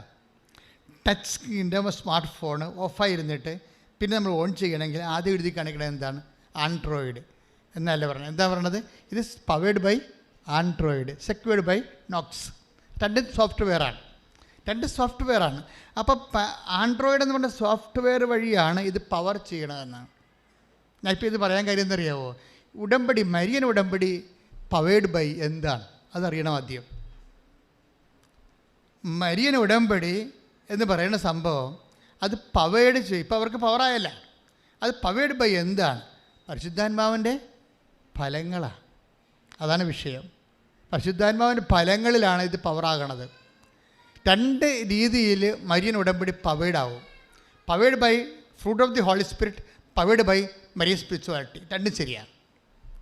Marian covenant is powered by fruit of the holy spirit. പരിശുദ്ധാത്മാവിൻ്റെ ഫലങ്ങളാൽ ഇത് പവറാകും, പെട്ടെന്ന് പവറാകും. അപ്പം നിങ്ങൾ ചെയ്യേണ്ടത്, ഉടമ്പടി എടുത്തിരിക്കുന്നവർ ഇടിച്ചു തല്ലി പോയി നോക്കേണ്ടത് എന്താണ്? പരിശുദ്ധാത്മാവിൻ്റെ ഫലങ്ങൾ എന്തൊക്കെയാണെന്ന് നോക്കണം. എന്തൊക്കെയാണ് ഫലങ്ങൾ? ഒന്നുകൂടെ വായിച്ചേ. എന്നാൽ ആത്മാവിന്റെ ഫലങ്ങൾ, അതായത് ഗലാത്യർ 5:22 ഒന്ന് പറഞ്ഞ. എന്നാൽ ആത്മാവിന്റെ ഫലങ്ങൾ എല്ലാവർക്കും അറിയാം. എല്ലാവർക്കും അറിയാവുന്ന പറയണത് ഗലാത്യ സഭയിലുള്ള എല്ലാവർക്കും അറിയാവുന്ന. 2000 കൊല്ലങ്ങൾക്ക് മുമ്പ് അപ്പോസ്തലിക സഭയാണ് ഗലാത്യ സഭ. അവിടെ ഇപ്പം സഭയിൽ 120 കോടിയോളം ആൾക്കാരുണ്ട് ഈ കത്തോലിക്ക സഭയിൽ മാത്രം. അത് 130 കോടിയാന്ന് പറയും. ഈ 130 കോടി ആൾക്കാർക്കും പരിശുദ്ധാത്മാവിൻ്റെ ഫലങ്ങൾ അറിയാമോയെന്ന് ചോദിച്ചാൽ ഇന്ന് നമ്മൾ ബബ്ബ ജബ എന്ന് കടിക്കും. അതാണ് പ്രശ്നം, അതാണ് പ്രോബ്ലം. അത് പ്രോബ്ലമാണ്. പരിശുദ്ധാത്മാവിൻ്റെ ഫലങ്ങൾ ആദിമസഭയിൽ എല്ലാവർക്കും അറിയാമായിരുന്നു. ഇതാണ് വിഷയം. ഇന്ന് എത്ര ശതമാനം പേർക്ക് അറിയാം? ദൈവത്തോട് വളരെ അടുത്ത് നിൽക്കുന്നവർക്ക് വരെ കമ്മിയായിട്ടും കട്ടിയായിട്ടും അറിയാൻ പാടുള്ളൂ. ഇവിടെയാണ് പ്രോബ്ലം വന്നിരിക്കുന്നത്. അവിടെ എല്ലാവർക്കും അറിയാവുന്നതാണ്. നമ്മുടെ സാർവത്രിക സഭ ശ്രദ്ധിക്കേണ്ട ഒരു വിഷയമാണത്. എല്ലാവർക്കും പരിശുദ്ധാത്മാവിൻ്റെ സഭയെക്കുറിച്ച് അറിയാവുന്ന രീതിയിലേക്ക് നമ്മുടെ പബ്ലിക് എഡ്യൂക്കേഷൻ, സഭയുടെ എഡ്യൂക്കേഷൻ. അപ്പോൾ ഞാനൊക്കെ ചെയ്യണത് എന്താ? പബ്ലിക് എഡ്യൂക്കേഷനാണ്, സഭയുടെ പൊതുവിദ്യാഭ്യാസമാണ് ചെയ്യണത്. ഞാൻ എന്തുകൊണ്ടാണ് ചെയ്യണത്? ദൈവത്തോടുള്ള സ്നേഹം കൊണ്ട് ചെയ്യണതാണ്. വേറെ ഇതിൻ്റെ അകത്ത് യാതൊരു മോട്ടോയും ഇല്ലെന്ന് ദൈവത്തിന് അറിയാം. കാര്യം ഇതിൻ്റെ വളർച്ച കാണുമ്പോൾ എനിക്കറിയാം. ഞങ്ങളുടെ അധ്വാനത്തിൻ്റെ വളർച്ചയല്ല ഇത് വളർന്നു കൂട്ടണത്. ഞങ്ങളുടെ അധ്വാനം വളരെ ഒരു 15% 20% അധ്വാനം ഞങ്ങൾക്ക് ആവതുള്ളൂ. ഞാൻ തന്നെ ഇടവക അച്ഛനായിരുന്നിട്ട് ഇടവക ജോലിയല്ല, 800 വീട്ടുകാർ വരെ ഉണ്ടായിട്ടുണ്ട് എനിക്ക് ഇടവക വികാരിയായിട്ട്. എൻ്റെ അസിസ്റ്റൻ്റ് പോലും എനിക്കില്ലായിരുന്നു. ആ സമയത്താണ് ഞാൻ കൃപാസനത്തിന് ഇവിടെ തുടങ്ങിയത്. അതാണ് പ്രശ്നം. അതിൻ്റെ വെച്ചാൽ ഇത്രയും ഉത്തരവാദിത്തത്തിൽ നിന്നിട്ട് ഞാൻ 24 കിലോമീറ്ററിൽ നിന്ന് അകലെ വന്നിട്ട് ഇവിടെ തുടങ്ങിയ സംഭവമാണിത്. ആ കാലങ്ങളിലെല്ലാം ഞാൻ ഒത്തിരിയേറെ ടെൻഷനും പ്രഷറും അടിച്ച് അമ്പലപ്പുഴ വെച്ച് എനിക്ക് പ്രഷർ കൂടി അവസാനം ക്രിയാറ്റിനായിട്ട് ചേഞ്ച് ചെയ്ത്. കാര്യം ഇതും അതും കൂടി എനിക്ക് ഒരുമിച്ച് കൊണ്ടുപോകാൻ പറ്റുന്നില്ലായിരുന്നു. ഞാൻ വിഷമിക്കുമായിരുന്നു. അവിടെ മരണവും കല്യാണവും ക്ലാസ്സുമൊക്കെ വരുമ്പോൾ ഇവിടെയും ആരാധനയും മരിയൻ തപസ്സും രാത്രിയൊക്കെ ഞാൻ ഇവിടുന്ന് 3 മണിക്കൊക്കെയാണ് ഇവിടുന്ന് പോയിക്കൊണ്ടിരുന്നത്. എല്ലാവരെയും കാണും. മരിയൻ തപസ് കൂടുന്ന ആൾക്കാരെ 11 മണിക്കാണ് ദിനം തീരണത്. 11 തൊട്ട് വെളുപ്പിന് 3 മണി ഇരുന്നുകൊണ്ട് ഇതെവിടെ ഇരുന്നുകൊണ്ട് എല്ലാവരെയും കാണും. കാര്യം എനിക്ക് 5-6 മണിക്കവിടെ കുർബാനമുണ്ട്. പിന്നെ ഞാൻ അവിടെ ഉടനെ ഇവിടുന്ന് പോയി ബുദ്ധിയും ബോധവും ഇല്ലാതെ ഉറങ്ങാതെയും പോയി. അപ്പോൾ ഇങ്ങനെ കുറേ ഇൻവെസ്റ്റ്മെൻറ്റിൻ്റെ ഉണ്ട്. ശരിക്കും ഇൻവെസ്റ്റ്മെൻ്റ് ഉണ്ട്. അപ്പോൾ ഇതിൻ്റെ പിന്നിലുള്ള സത്യം എന്താണെന്ന് വെച്ച് കഴിഞ്ഞാൽ ഒറ്റ സത്യമേ ഉള്ളൂ. എന്താ കാര്യം? കർത്താവിനെ അറിയാത്തവർ അറിയണം, അറിഞ്ഞവരെ ആഴപ്പെടുത്തണം. ദൈവമായിരിക്കണം നിൻ്റെ ഉടമ്പടിയുടെ ആത്യന്തിക ലക്ഷ്യമെങ്കിൽ ഉടമ്പടി ഇന്ന് കത്തും. കൈയിട്ടിച്ച് കർത്താവിനെ അപ്പോൾ ഉടമ്പടി ഫയറാകണമെങ്കിൽ ഒന്നാമത്തെ കാര്യം ദൈവസ്നേഹമാണ്. അതാണ് ഇത് പരിശുദ്ധ ഫ്രൂട്ട് ഓഫ് ദി ഹോളി സ്പിരിറ്റിലും കറക്റ്റാണ്. അതെന്താണ്? സ്നേഹം, ക്ഷമ, ദയ, നന്മ, വിശ്വസ്തത, ആനന്ദം, ആത്മസംയമനം, അതെല്ലാം ഫ്രൂട്ട് ഓഫ് ദി ഹോളി സ്പിരിറ്റാണ്. ഇതിലാണ് ഇത് ഉടമ്പടി ഒരു സെക്ഷൻ, ഒരു സോഫ്റ്റ്വെയർ. അതാണ് ഉടമ്പടി ഫയർ ആകുന്ന ഒരു പ്രധാനപ്പെട്ട കാരണങ്ങൾ. Powered by fruit of the holy സ്പിരിറ്റാണ്. പരിശുദ്ധാത്മാവിൻ്റെ ഫലങ്ങൾ എന്താണെന്ന് കണ്ടെത്തിയിട്ട് അതനുസരിച്ച് നിങ്ങളുടെ മനസ്സും ജീവിതവും ടോൺ ചെയ്താൽ ഉടമ്പടി പെട്ടെന്ന് ഫയർ ആകും. കാര്യം ഇത് അതിലാണിത് പവർ ചെയ്തിരിക്കുന്നത്. ഇനി മരിയ സ്പിരിച്വാലിറ്റിയിൽ ഇത് ഫയർ ആകും പെട്ടെന്ന്. മരിയ സ്പിരിച്വാലിറ്റിയിലും തുടങ്ങണ ദൈവസ്നേഹത്തിൽ നിന്നാണ് തുടങ്ങണത്. ഇപ്പം ഞാനെന്താ നിങ്ങളോട് പറഞ്ഞത്? നിങ്ങൾക്ക് മിനിമം ദൈവസ്നേഹത്തിലാണ് ഈ സംഭവം ചെയ്യേണ്ടത്. ദൈവത്തെ സ്നേഹിക്കണം. അപ്പോൾ നമുക്ക് തോന്നും ദൈവത്തെ എല്ലാവരും അറിയിക്കണം, ദൈവത്തിനെ അറിയാൻ പാലാത്തവർ അറിയിക്കണം, അറിഞ്ഞവരെ ആഴപ്പെടുത്തണം, അവർക്ക് സാക്ഷ്യപ്പെടുത്തണം, ദൈവത്തെ മഹത്വപ്പെടുത്തണം, അങ്ങനെ സാക്ഷിയാകണം. ഇപ്പം ചില ആൾക്കാർ ഉടമ്പടി കത്താത്തത് എന്താണ്? അവർ ഇതിൻ്റെ അകത്ത് വന്ന് തന്നെ ശപിക്കപ്പെട്ടവരായി മാറുന്ന ആൾക്കാരുണ്ട്. ഞാൻ കണ്ടിട്ടുണ്ട്, ആത്മാവിനോട് വിവേചിച്ച് പറഞ്ഞിട്ടുണ്ട്. ചിലർ ഇതിൽ വന്ന് ശപിക്കപ്പെട്ടവരായി മാറുന്നുവെന്ന്. എന്താ കാര്യം? അവരിവിടെ വരുമ്പോൾ തന്നെ തീരുമാനിക്കും സാക്ഷ്യം പറയരുതെന്ന്. അതാണ് പ്രശ്നം. സാക്ഷ്യം പറയരുതെന്ന്. ഇപ്പം ചില കള്ളസാക്ഷികളില്ലേ, കള്ളസാക്ഷികൾ എന്തെല്ലാം പറഞ്ഞാൽ ഹെറോദോസില്ലേ, ഹെറോദോസ് എന്താ പറഞ്ഞത്? ഹെറോദോസിൻ്റെ മുമ്പിൽ അതായത് ഇതുപോലെ ഒരു കാര്യവും അവർ പറയരുത് അങ്ങോട്ട് തീരുമാനിക്കും. പറയരുത്, സാക്ഷ്യം പറയരുത്, പറഞ്ഞാൽ നാണക്കേടാണ്. മറ്റുള്ളവർ അറിയും, ഞങ്ങളുടെ നാട്ടുകാരറിയും, വീട്ടുകാരറിയും. അപ്പോൾ ഞങ്ങൾ പണ്ട് അങ്ങനെയാണെന്ന് അവർ ധരിക്കും, അപ്പോൾ ഞങ്ങൾക്ക് കുറച്ചിലാകും എന്ന് വിചാരിച്ചുകൊണ്ട് സാക്ഷ്യം പറയരുതെന്ന് ധരിച്ചുകൊണ്ട് തന്നെ തീരുമാനിച്ചുകൊണ്ട് അകത്ത് കയറും. മിക്കവാറും അവിടെ ആത്മാവിന് വരെ പ്രശ്നമായിട്ട് ഇവിടുന്ന് പോകത്തുള്ളൂ. കാര്യം നിങ്ങൾ എവിടെയാണ് വന്നത് നിങ്ങൾക്കൊരു പിടിയുമില്ല. വയറ്റിപ്പഴപ്പിന് വേണ്ടി വന്നതാണ്, പക്ഷേ ദൈവത്തിന് ആദ്യം ഒതുക്കാമെന്ന് തീരുമാനിച്ചുകൊണ്ടാണ് വന്നിരിക്കുന്നത്. ദൈവത്തിനിട്ട് ആദ്യം തന്നെ പണിയാവെന്നും പറഞ്ഞുകൊണ്ടാണ് വന്നിരിക്കുന്നത്. അതല്ലേ? അതാണ് പ്രശ്നം. സാക്ഷ്യം പറയരുത്. ദൈവത്തെ മരിയ സ്പിരിച്വാലിറ്റിയുടെ എന്താണ് ഇത്? Powered by Marian covenant, powered by Maria spirituality എന്ന് പറയുമ്പോൾ മരിയ സ്പിരിച്വാലിറ്റിയുടെ ആദ്യത്തെ ഘടകം എന്താണ്? ലുക്ക 1:46 അമ്മയുടെ സ്വസ്ത്രഗീതമാണ്. വായിക്കട്ടെ, ശ്രുതിക്കട്ടെ. ഹല്ലേലൂയ ഹല്ലേലൂയ ഹല്ലേലൂയ ഹല്ലേലൂയ ഹല്ലേലൂയ യേശുവേ നന്ദി, ഹല്ലേലൂയ ഹല്ലേലൂയ ഹല്ലേലൂയ ഹല്ലേലൂയ. ലുക്ക 1:46. അതായത് നമ്മളിപ്പോൾ എന്താ പറയണത്? മരിയൻ കവനൻ്റെ powered by Maria spirituality. Maria സ്പിരിച്വാലിറ്റിയുടെ ഒന്നാമത്തെ ഘടകം മരിയൻ ആത്മീയതയുടെ ഒന്നാമത്തെ ഘടകം എന്താണ്? സ്വസ്ത്രഗീതത്തിൻ്റെ ഒന്നാമത്തെ വാക്കാണ് ലുക്ക 1:46. Read it. എന്റെ ആത്മാവ് കർത്താവിനെ മഹത്വപ്പെടുത്തുന്നു. ഒന്ന് പറഞ്ഞേ, എന്റെ ആത്മാവ് കർത്താവിനെ മഹത്വപ്പെടുത്തുന്നു. എന്റെ ചിത്തം എന്റെ രക്ഷകനായ ദൈവത്തിൽ ആനന്ദിക്കുന്നു. Praise the Lord. ഇതാണ് പരിശുദ്ധാത്മാവിന്റെ സംഭവം. സ്നേഹം, ആനന്ദം. ഞാൻ പറഞ്ഞില്ലേ, Marian covenant powered by fruit of the holy spirit എന്ന് പറഞ്ഞില്ലേ. മരിയൻ കവനന്റ് ഫയർ ആകുന്നത് ഫ്രൂട്ട് ഓഫ് ദി ഹോളി സ്പിരിറ്റാണ്. അത് ഗലാത്യർ 5:22. അതിനകത്ത് എന്താ? ഒന്നാമത്തത് സ്നേഹം, രണ്ടാമത്തെ എന്താണ്? ആനന്ദം. അത് തന്നെയല്ലേ ഇത്? അത് തന്നെയല്ലേ മരിയ സ്പിരിച്വാലിറ്റി വരണത്, മരിയ സ്വസ്ത്രഗീതത്തിൽ വരണത്. മരിയ സ്വസ്ത്രഗീതത്തിൽ എന്താ? ഒന്നാമത്തെ എന്താണ്? എൻ്റെ ആത്മാവ് കർത്താവിനെ മഹത്വപ്പെടുത്തുന്നു. പിന്നെന്താണ്? എൻ്റെ അന്തരംഗം രക്ഷകനായ ദൈവത്തിൽ ആനന്ദം കൊള്ളുന്നു. അപ്പോൾ സ്നേഹവുമായി ആനന്ദവുമായി രണ്ട് സെയിമാണ്. കാര്യം എന്താ പ്രശ്നം വെച്ച് കഴിഞ്ഞാൽ, അമ്മ മരിയ സ്വസ്ത്രഗീതം ഉണ്ടാകുന്നത് എങ്ങനെയാണ്? പരിശുദ്ധാത്മാവ് നിറഞ്ഞിട്ടാണ് അമ്മ ഇത് പറയണത്. പരിശുദ്ധാത്മാവ് നിറയുമ്പോഴാണ് അമ്മ മറിയത്തിൻ്റെ സ്വസ്ത്രഗീതം പറയണത്. അപ്പം അമ്മ പറയണതെല്ലാം പരിശുദ്ധാത്മാവിൻ്റെ ഫലങ്ങളായിട്ട് വരും. ഒന്നാമത്തെ ഫലം എന്താണ്? എൻ്റെ ആത്മാവ് കർത്താവിനെ മഹത്വപ്പെടുത്തുന്നു. അപ്പോഴും നിങ്ങളിവിടെ ചവിട്ടുമ്പോൾ തന്നെ നിങ്ങൾ ആദ്യം തീരുമാനിക്കുന്നത് എന്താണ്? എന്നെക്കൊണ്ട് കർത്താവിന് ഞാൻ മഹത്വപ്പെടുത്തും. അതാണ് പ്രശ്നം. നിങ്ങൾക്ക് നിങ്ങളെ മഹത്വപ്പെടുത്തിയില്ലെങ്കിൽ എന്താ പ്രശ്നം വെച്ച് കഴിഞ്ഞാൽ, ഇപ്പം നമുക്കൊരു ഒരാൾ വോട്ട് ചെയ്യണില്ലെന്ന് വിചാരിച്ചോ, അതെന്താവും? അസാധുവാകും. വോട്ട് ചെയ്യണില്ല. പക്ഷേ ഇതങ്ങനെയല്ല. ഇത് മഹത്വപ്പെടുത്താതിരുന്നാൽ അതിന് എതിർ പാർട്ടിക്ക് ആ വോട്ട് വരും. പിടികിട്ടിയോ? നിങ്ങൾ ദൈവത്തെ മഹത്വപ്പെടുത്താൻ പറ്റത്തില്ല, എൻ്റെ നാട്ടുകാരറിയും വീട്ടുകാരറിയും മക്കളറിയും എന്നെ കളിയാക്കുമെന്നൊക്കെ പറഞ്ഞ് നിങ്ങളിങ്ങനെ ഉൾവരികയാണെങ്കിൽ നിങ്ങളെ ദൈവത്തെ മഹത്വപ്പെടുത്താൻ പറ്റുകയെന്ന് തീരുമാനിച്ചു കഴിഞ്ഞാൽ ഈ വോട്ട് ആർക്ക് കിട്ടി? മഹത്വം ആർക്ക് കിട്ടും? മഹത്വം അസാധുവാകത്തില്ല, മഹത്വം പിശാചിന് കിട്ടും. അതാണ് വിഷയം. അത് നിങ്ങൾ മനസ്സിലാക്കണം. ദൈവത്തെ മഹത്വപ്പെടുന്ന പോരായ്മയെ കരുതിയതിനാൽ പിന്നെന്താ പറ്റണത്? ആത്മവികാരങ്ങൾ ഏൽപ്പിക്കുക, പിശാചിനെ ഏൽപ്പിച്ചു കൊടുക്കപ്പെടുന്നു. അതല്ലല്ലോ റോമ 1:9-29 വായിച്ച് സ്തുതിക്കട്ടെ.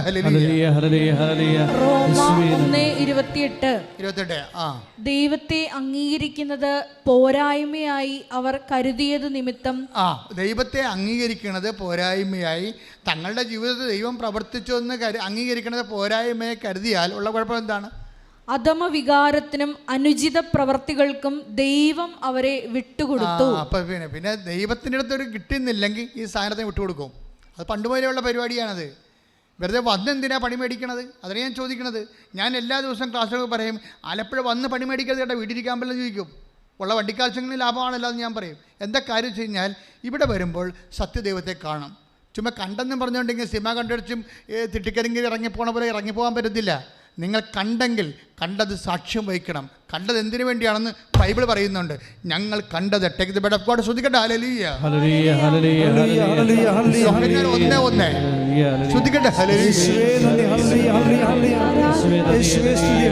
ഹല്ലേലൂയ ഹല്ലേലൂയ ഹല്ലേലൂയ. 1 യോഹന്നാൻ 1:2. ആദ്യം മുതലുണ്ടായിരുന്നതും ഞങ്ങൾ കേട്ടതും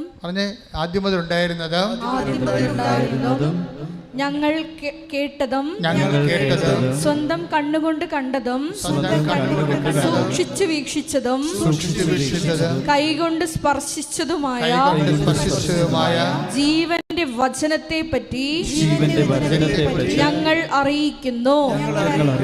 ജീവൻ വെളിപ്പെട്ടു, ഞങ്ങൾ അത് കണ്ടു, അതിന് സാക്ഷ്യം നൽകുകയും ചെയ്യുന്നു. 1 യോഹന്നാൻ 1:2 എന്താണ്?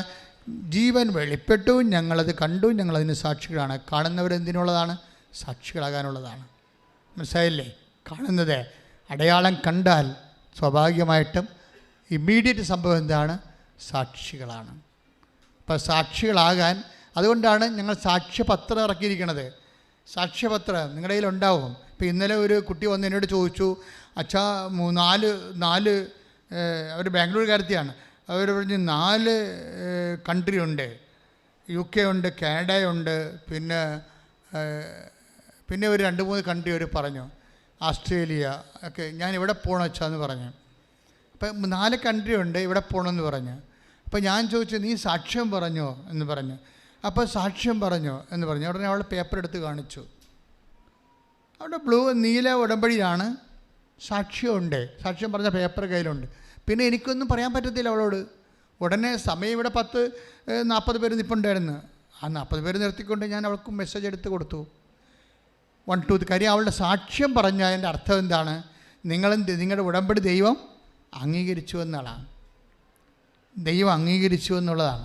കഴിഞ്ഞ ദിവസങ്ങളിൽ ഇവിടെ രൂപതയുടെ ചില അധികാരികൾ വന്ന് എന്നോട് ഒത്തിരിയേറെ കാര്യങ്ങൾ അവരിതിനെക്കുറിച്ച് പറയുകയും അഭിമന്യ പിതാവ് വളരെ സ്നേഹത്തോടെയും വളരെ വാത്സല്യത്തോടെയാണ് കൃപാസനത്തെ നോക്കിക്കാണുന്നതും അതിൻ്റെ വളർച്ചയ്ക്ക് വേണ്ടി പ്രാർത്ഥിക്കുകയും ആവശ്യമായ എല്ലാ സഹായവും രൂപതയും ചെയ്തു തരുന്നുണ്ട്. അപ്പം അതിനകത്ത് പറഞ്ഞ തിയോളജി കമ്മീഷൻ, മാതാവിൻ്റെ പ്രത്യക്ഷനോട് ബന്ധപ്പെട്ട് വന്നിട്ടുള്ളൊരു കമ്മീഷനാണ്.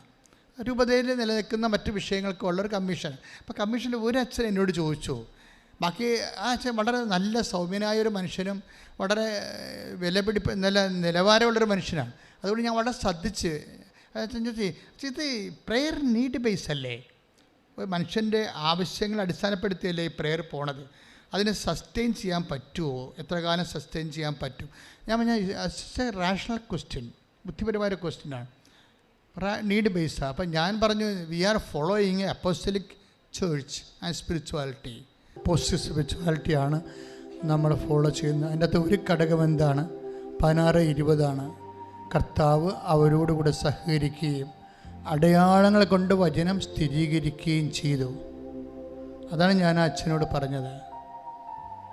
അതിപ്പം നിങ്ങളോടും പറയുന്ന ഉടമ്പടി അടയാളങ്ങളുടെ പ്രാർത്ഥനയാണ്. കർത്താവ് നിങ്ങളുടെ ഉടമ്പടി അംഗീകരിക്കുന്നത് നിങ്ങൾക്ക് അടയാളം കിട്ടിക്കഴിയുമ്പോഴാണ്. അത് നിങ്ങൾക്ക് അനുഭവവേദ്യമാകണതും അനുഭവിക്കാൻ യോഗ്യമുണ്ടാകണതും നിങ്ങൾ സാക്ഷ്യം പറഞ്ഞ് ദൈവത്തെ മഹത്വപ്പെടുത്തി കഴിയുമ്പോഴാണ്. ശ്രദ്ധിക്കട്ടെ. ഹല്ലേലൂയ. ഹല്ലേലൂയ, ഹല്ലേലൂയ, ഹല്ലേലൂയ. യേശുവേ, ഞങ്ങളുടെ ആത്മാവിനാൽ വഴി നടത്തുന്നതിന് നന്ദി പറയുന്നു. Praise the Lord. നമ്മുടെ സഭയിൽ തന്നെ ഒരു കാലം കഴിഞ്ഞപ്പോൾ ആശ്രമ സ്പിരിച്വാലിറ്റി അതിശക്തി പ്രാപിച്ചായിരുന്നു. അങ്ങനെയാണ് നമ്മൾ ഇപ്പോൾ നോൻപ് കാലത്ത് പറയുന്നത്. എന്താണ്? മിതഭോജനം. കൊതിക്ക് മിതഭോജനം എന്നല്ലേ പറയണത്. അപ്പോൾ അത് ആശ്രമ സ്പിരിച്വാലിറ്റിയിൽ നിന്ന് വന്ന സംഭവമാണ്. കൊതിക്ക് എങ്ങനെ മിതഭോജനം ഉണ്ടാണ്? കൊതി എന്തുമാത്രം ആൾക്കാർക്ക്, ഭക്ഷണത്തിന് മാത്രം ആൾക്കാർക്ക് കൊതിയുള്ള, അതൊക്കെ എന്തോ പറഞ്ഞ് കാലഹരണപ്പെട്ടതാണ്. മനുഷ്യന് ഇപ്പോൾ കാറിനും വീടിനും അല്ലേ കൊതി അല്ലേ? എത്രയോ വീടാണ് കുഴിമാടം പോലെ കിടക്കണം. ആരും നാട്ടിലില്ലല്ല. ബംഗാളികളെ ഏൽപ്പിച്ചിട്ട് വീട്ടിൽ പോയി അവർ പോയിരിക്കുകയല്ലേ. എന്തിനാണ് ആ വീട് വെച്ചത് അവർ? ആ വീട് വെച്ച കാലത്ത് അവിടെ ജീവിച്ചിരിക്കുന്ന കാലങ്ങൾ ആ അയൽവാസികളുടെ ഇടയിൽ ഒരു വില ഉണ്ടാകാനാണ്. ഈ മക്കളെയൊക്കെ നിങ്ങൾ പറഞ്ഞ എല്ലാവരെയും യൂറോപ്പിൽ വിടുന്നത് എന്താണ്? ഫസ്റ്റ് സംഭവം വീട് വെക്കാൻ തന്നെയല്ലേ? അതാണ് സംഭവം. കുറച്ച് കടം മാറാനും പിന്നെ അടുത്ത പരിപാടി എന്താണ്? വീട് വെപ്പ്. വേറെ കാര്യമൊന്നുമില്ല. പിന്നെ വീട് വെച്ച് കഴിഞ്ഞാൽ പിന്നെ എന്താണ്? കാറ് മേടിക്കൽ. ഇതിൻ്റെ അകത്ത് മലയാളിക്ക് വേറെ സ്വപ്നങ്ങളൊന്നും ഇല്ലല്ലോ. അപ്പോൾ ഒരു മിനിമം സ്വപ്നത്തിലായി സാധനം വർക്കൗട്ട് ചെയ്ത് പോണത്. അപ്പോഴേ എന്താ പ്രോബ്ലം വെച്ച് കഴിഞ്ഞാൽ ഇതിനെക്കുറിച്ച് നിങ്ങൾക്ക് പെട്ടെന്നുള്ള തീരുമാനം എടുത്തിരിക്കുന്ന കാരണം നാളെ കാലങ്ങളിൽ ഇതെങ്ങനെ വർക്കൗട്ട് ചെയ്യണമെന്ന് അറിയത്തില്ല. അത് കാരണം ആരുമില്ല. അപ്പനും അമ്മയും വീട് വെച്ച് അപ്പനും അമ്മയും ഉൾപ്പെടെ ഈ രാജ്യത്തില്ല. അതെല്ലാം വെറുതെ കിടക്കുകയാണ്. എന്നിട്ട് എല്ലാവരും ഒരു ക്യാമറ കണ്ടുപിടിച്ച കാരണം വലിയ അനുഗ്രഹമാണ്. 9 മീറ്ററും മതിലും കെട്ടി ക്യാമറയും വെച്ചിരിക്കുകയല്ലേ. അതിൻ്റെ അകത്ത് പൂച്ച കയറിയാലും അവർ അമേരിക്ക ആയിരുന്നു കാനഡ ആയിരുന്നുണ്ട് ഞങ്ങളുടെ വീട്ടിൽ പൂച്ച കയറിയതെന്ന് പറഞ്ഞാൽ അവിടെ ഇരിക്കും. അല്ലെങ്കിൽ ഈ പൂച്ച ഇവിടുന്ന് വന്നാണെന്നൊക്കെ ചോദിച്ചാൽ ഇംഗ്ലീഷ് ചോദിച്ചുകൊണ്ടിരിക്കും. മലയാളത്തിൽ വീട് വെച്ചിട്ട് ഇംഗ്ലീഷിൽ പൂച്ച വന്ന കാര്യം ചോദിച്ചു. വല്ല കഥയുണ്ടാ? ഇങ്ങനെ പൊട്ടന്മാരുടെ ഒരു ലോകമായിട്ട് ഇങ്ങനെ മാറുകയാണ് ഇൻവെസ്റ്റ് ചെയ്ത്. അപ്പോൾ ഇൻവെസ്റ്റ് ചെയ്യുമ്പോൾ ഒന്ന് സൂക്ഷിക്കണം. ഇത്രയും ഇപ്പോൾ 50 ലക്ഷത്തിനൊക്കെ ലോൺ എടുത്തിട്ടാണ് ഈ സംഭവം ചെയ്യണത്. ഇപ്പോൾ ഈ ആൾക്കാർ ജപ്തിയാണെന്നൊക്കെ പറഞ്ഞ് വരുന്നില്ലേ. ഇപ്പം ചിലരോട് എനിക്ക് സംശയം തോന്നും, ഈ ജപ്തി എങ്ങനെ വന്നതാണ്? എന്തിന് മേടിച്ചതാണ്? ഇത് വീട് വെക്കാൻ മേടിച്ചതാണ്. എത്ര ലക്ഷം എടുത്ത്? 50 ലക്ഷം എടുത്ത്.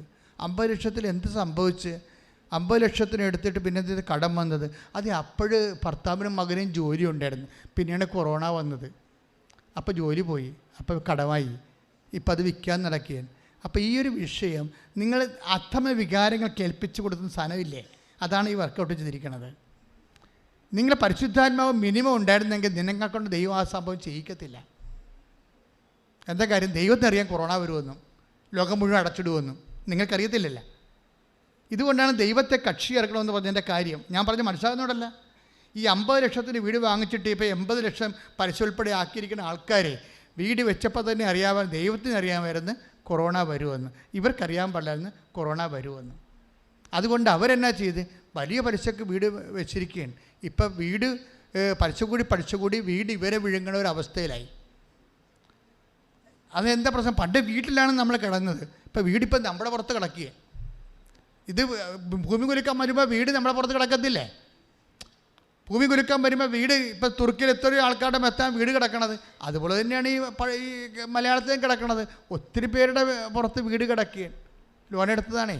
ഇതാണ് റോമ 1:28. ദൈവത്തെ അംഗീകരിക്കുന്നത് പോരായ്മയെ കരുതി. ദൈവത്തെ ഭയപ്പെട്ടില്ല. അയൽവാസിയുടെ മുമ്പിൽ ആൾ കളിക്കാൻ ചെയ്ത പരിപാടിയാണ്. ഇനി നിങ്ങൾക്ക് വേറൊരു കാര്യം അറിയാമല്ലോ. ഈ വീടെല്ലാം വെപ്പിച്ചിരിക്കുന്നത് ആരാ? ഒന്നെങ്കിൽ മൂത്ത മകൻ അല്ലെങ്കിൽ ഇളയ മകൻ ആണ് വീട് വെപ്പിച്ചിരിക്കുന്നത്. ഞാൻ ശരിയാക്കി തരാമെന്ന് പറഞ്ഞ് പപ്പുനെപ്പോലെ പറഞ്ഞിരിക്കുകയാണ്. ഞാൻ ഇപ്പം ശരിയാക്കി തരാമെന്ന് പറഞ്ഞ് അവനും കൂടെ പോയി എവിടെയെങ്കിലും പോയി. ഇന്നൊരു സാക്ഷ്യം ഞാൻ കേട്ടു. ഒരു വീട് വെക്കാൻ നിവൃത്തിയില്ല. അപ്പം തന്നെ മകൻ വന്ന്, അമ്മേ നമ്മുടെ പ്രശ്നങ്ങളെല്ലാം തീർന്ന്. എന്താണ്? ഞാൻ ലോൺ ശരിയാക്കിയിട്ടുണ്ട്.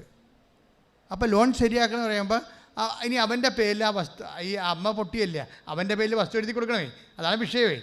ലോൺ ശരിയാക്കിയെന്ന് പറയുമ്പോൾ അവൻ ശരിയാക്കിയെന്നല്ല പറയേണ്ടത്. അവനെല്ലാം ലോൺ കൊടുക്കാമെന്ന് പറഞ്ഞിരിക്കണത്. എവിടുത്തെ ഈ ഇന്ത്യയിലെ ഏറ്റവും വലിയ പലിശ മേടിക്കണ ചിട്ടി കമ്പനിയിൽ നിന്ന് ലോൺ ശരിയാക്കിയെന്നാണ് പറയണത്. അപ്പോൾ അമ്മ വിചാരിക്കും നല്ല കാര്യം, ലോൺ ശരിയാക്കിയില്ല. അപ്പോൾ ഈ ലോൺ ശരിയാക്കുമ്പോൾ ഈ ചിട്ടിക്കമ്പനിയുടെ പേരൊന്നും പറയണില്ല, അവരോട് കേസ് കൊടുക്കും എനിക്കെതിരെ. ചിട്ടിക്കമ്പനി ലോൺ ശരിയാക്കിയെന്ന് പറയുമ്പോൾ തന്നെ ഇനി ന്യൂട്രലായിട്ട് അടുത്ത സെക്ഷൻ എന്താണ്? ഇവൻ്റെ പേരിൽ വീട് സ്ഥലം എഴുതി കൊടുക്കണം. കുഴപ്പമില്ല. അധമ വികാരം എന്നെ കണ്ടില്ലേ? വേറെ 3-4 പേരുണ്ടേ ചേച്ചി ആ കെട്ടിച്ചുവിട്ട മക്കൾക്ക് പച്ചത് കൊടുത്തിട്ടില്ല. കെട്ടിച്ചുവിട്ട മക്കളെ സ്വലാം പറഞ്ഞു വിട്ടിരിക്കുകയാണ്. അവർക്കൊന്നും കൊടുത്തിട്ടില്ല. അവർക്ക് അപ്പനും അമ്മയും ഇന്നലെ നാളെ ഇത് വിറ്റ് കൊടുക്കുമെന്ന് ഇവനെ അറിയാം. അതുകൊണ്ടാണ് ഇവൻ ലോൺ ശരിയാക്കിയത്. ഇവൻ ശരിയാക്കിയത് ലോണല്ല, കെട്ടിച്ചുവിട്ട പെങ്ങന്മാരാണ് ശരിയാക്കിയിരിക്കുന്നത്. അത് ഈ പാവപ്പെട്ട അമ്മക്കറിയാമോ? ഇതാണ് കളി, അധമ വികാരം എന്ന് പറയുന്ന സംഭവം. അപ്പോൾ സഹോദരങ്ങളെ ചതിച്ചത് കൊണ്ട്, ഇപ്പം സഹോദരങ്ങളെ ഓർത്തിട്ടൊരു പെണ്ണിനെ, ഒരു സഹോദരിയെ ദൈവം രക്ഷിച്ചു കണ്ടില്ലേ? ഇത് സഹോദരങ്ങളെ ചതിക്കുകയാണ് ചെയ്യണത്. സഹോദരനെ കൊടുക്കാതിരിക്കാൻ വേണ്ടി ഉടായ്പകളെ കണ്ടുപിടിച്ചിട്ട് ന്യൂട്രായിട്ട് അപ്പനെയും അമ്മയും, ബുദ്ധിയില്ലാത്ത അപ്പനെയും അമ്മയും അകപ്പെടുത്തിയിട്ട് ഇവൻ വസ്തു സ്വന്തമാക്കുന്ന ഒരു രംഗമാണ് ഈ കാണുന്നത്. ഇപ്പം നിങ്ങൾക്ക് ചിന്തിക്കേണ്ട വിഷയം എന്താ വെച്ച് കഴിഞ്ഞാൽ, എന്തിനാണ് ഇളയ മകനോ മൂത്ത മകനോ ഇത്രയും ഈ വസ്തുവിൻ്റെ മേൽ ഇത്രയും വലിയ ഹ്യൂജ് ലോൺ എടുക്കണത്? എന്തിനാണ്? അവന് കല്യാണം കഴിക്കാനാണ്, വേറെ ഉദ്ദേശമൊന്നുമില്ല. 3 നിലയ്ക്കാണ് വെച്ചിരിക്കണത്. ഇപ്പം നമ്മുടെ അംബാനിയുടെയൊക്കെ വീട് പോലെ ചില വീടുകളിലൊക്കെ ഹെലികോപ്റ്റർ ഇറങ്ങാൻ പറ്റുന്ന രീതിയിൽ ചെയ്തിരിക്കണത്. എങ്ങനെ ഇവിടുന്ന് പോകുമല്ല. അപ്പോൾ ഇവിടെ വിമാനത്താവളം നെടുമ്പാശ്ശേരി ഇറങ്ങുന്നതിന് പകരം ഞങ്ങളുടെ വീടിൻ്റെ മുകളിൽ തന്നെ വന്ന് ഇറങ്ങാമെന്ന് പറഞ്ഞാൽ പല ആൾക്കാരും വീട് വെച്ചിരിക്കണത്. അത്രയും കരുതിക്കൂട്ടി അധമവികാരം തന്നെ ഓരോ കണ്ടില്ലേ? റോമ 10:9 ചില വീടിൻ്റെ മുകളിൽ സ്വിമ്മിംഗ് പൂളായിരിക്കണത്. ഇതാര് വെപ്പിച്ചതാ? ആ മൂത്ത മകനോ ഇളയ മകനോ? എന്താ അവൻ്റെ പ്രശ്നം? കല്യാണം കഴിക്കണം. അപ്പോൾ ഈ സ്വിമ്മിംഗ് പൂളുള്ള വീട് കാണിച്ചിട്ട് കല്യാണം കഴിക്കാൻ പോണ പെണ്ണിടയ്ക്കുന്ന സ്ത്രീധനം അടിക്കാൻ വേണ്ടി ചെയ്ത പരിപാടിയാണിത്. അതാണ് പ്രശ്നം. അതുകൊണ്ട് അതായത് ഇങ്ങനെയുള്ള ലോകാരൂപികളിലാണ് ഈ ഉദ്ദേശമെങ്കിൽ ഈ വെള്ളം വാങ്ങി വെക്കേണ്ടി വരും. കാര്യം ഈശോ ചോദിക്കുന്ന ഒരു ചോദ്യമുണ്ട്, വാട്ട് സ്പിരിറ്റ് ലീഡ്സ് യു? കഴിഞ്ഞ ആഴ്ച കണ്ടതാണ്. എന്താണ്? എന്തരൂപിയാണ് നിങ്ങളെ നയിക്കണത്? കണ്ടവൻ്റെ പെമ്മക്കളുടെ സ്ത്രീധന പെമ്മക്കളുടെ വീട്ടിൽ നിന്ന് കോടിക്കണക്കിന് സ്ത്രീധനം അടിക്കാൻ വേണ്ടി നീ നിൻ്റെ വീട് സ്വന്തം പേര് എഴുതി മേടിച്ചിട്ട് വലിയ പലിശക്ക് ലോൺ എടുത്തു കഴിഞ്ഞാൽ ഒന്നുറങ്ങിയാൽ നേരം വിളിക്കത്തില്ല. അതാണ് പ്രശ്നം. അത് നിങ്ങൾ ശ്രദ്ധിക്കണം. അതുകൊണ്ടാണ് വചനം പറയണത്, എന്താണ്? ദൈവത്തെ മറന്ന് ഒന്നും ചെയ്യരുത്. അങ്ങനെ ഒരു പാട്ടില്ലേ? ശ്രദ്ധിക്കട്ടെ. ഹല്ലേലൂയ.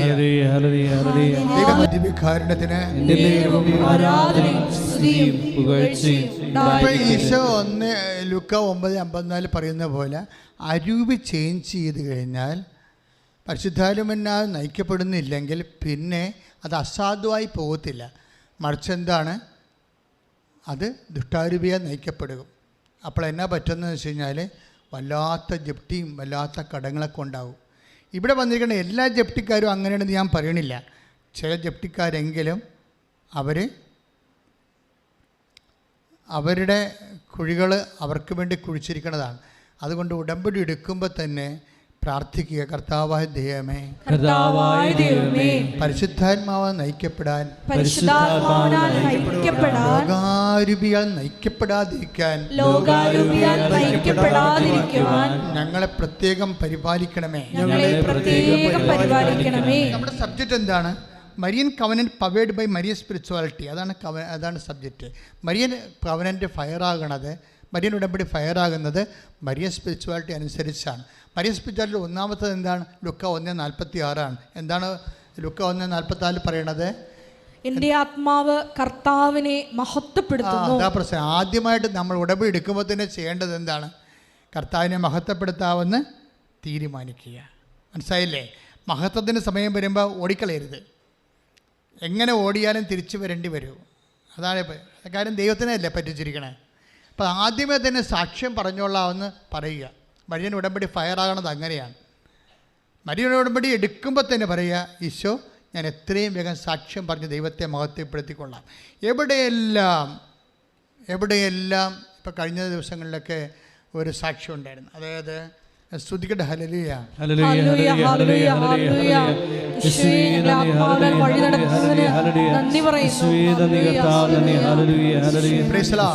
ഇപ്പോൾ സിന്ധുമോൾ ജോർജിൻ്റെ സാക്ഷ്യമാണ്. നേഴ്സാണ്, ഹെഡ് നേഴ്സാണ്, സീനിയർ നേഴ്സാണ്.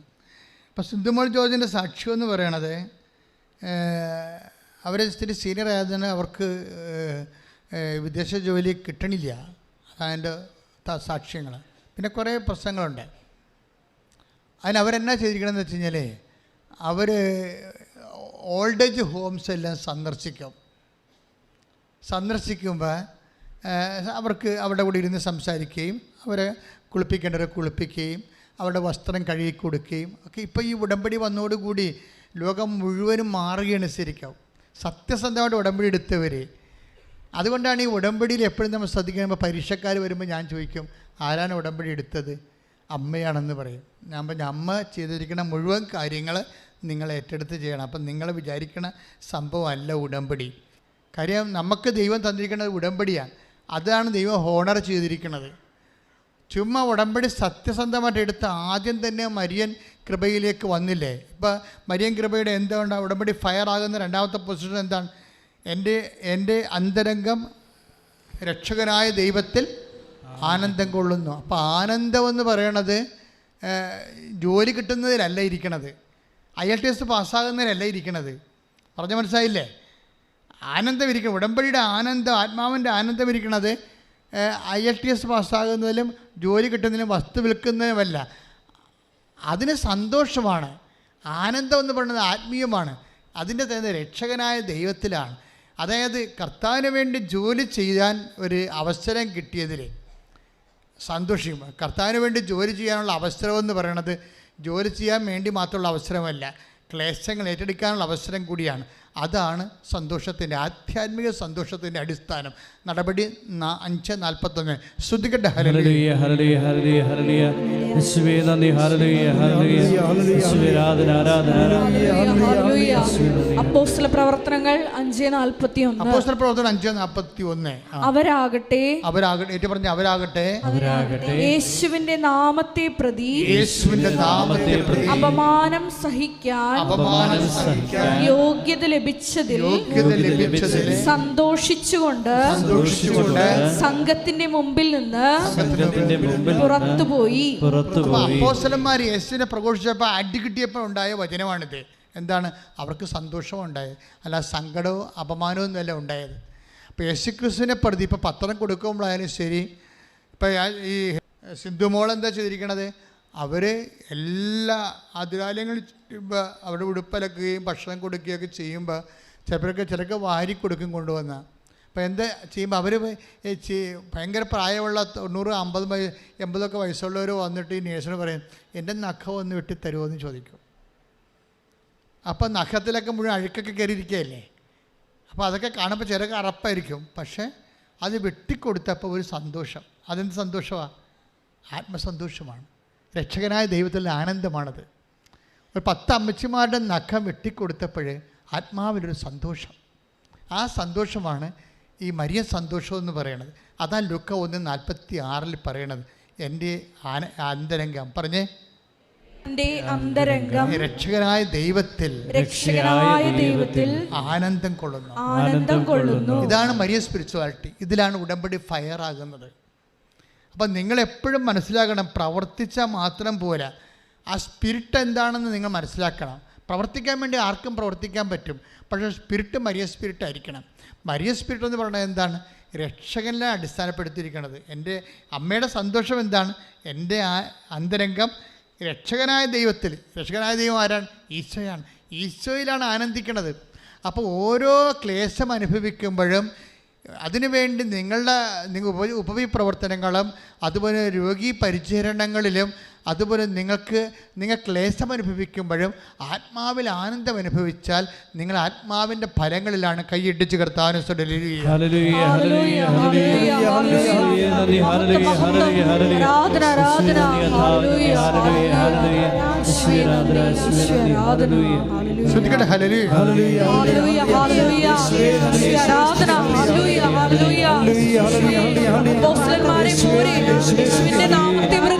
യുടെ താഴ്മയെ കടാക്ഷിച്ചു.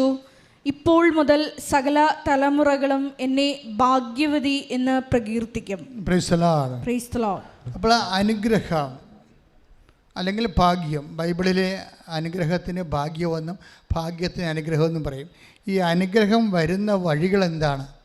അത് മരിയൻ വഴികളാണ് ശരിക്കും. ആ മരിയൻ വഴികൾ എന്താണ്? ലൂക്ക 1:48 ഒന്നിന് വായിച്ചേ. അവിടുന്ന് തന്റെ ദാസിയുടെ താഴ്മയെ കടാക്ഷിച്ചു എന്ന് പറഞ്ഞ അവിടുന്ന് തന്റെ ദാസിയുടെ താഴ്മയെ കടാക്ഷിച്ചു. ദൈവം പ്രസാദകരമായിട്ട് കടാക്ഷിക്കണത് എങ്ങനെയാണ്? എന്താണത്? താഴ്മയാണ്. അതുകൊണ്ടാണ് ഞാൻ എപ്പോഴും ചോദിക്കണത്, നിങ്ങൾക്ക് ആസ്തിയുണ്ടോ എന്ന് ചോദിക്കണത്. ഇപ്പം അല്ലേ ലൂക്കാൻ്റെ സുവിശേഷം 14:29 എടുത്ത് ശ്രുതികട്ടെ. ഹല്ലേലൂയ ഹല്ലേലൂയ ഹല്ലേലൂയ ഹല്ലേലൂയ യേശുവേ നന്ദി. ഹല്ലേലൂയ ഹല്ലേലൂയ ഹല്ലേലൂയ യേശുവേ നന്ദി. ഹല്ലേലൂയ ഹല്ലേലൂയ. ലൂക്ക 14:28-29. ഗോപുരം പണിയാൻ ഇച്ഛിക്കുമ്പോൾ പറഞ്ഞേ, ഗോപുരം പണിയാൻ ഇച്ഛിക്കുമ്പോൾ അത് പൂർത്തിയാക്കാൻ വേണ്ട വക തനിക്കുണ്ടോ എന്ന് അതിന്റെ ചെലവ് ആദ്യമേ തന്നെ കണക്കുകൂട്ടി നോക്കാത്തവൻ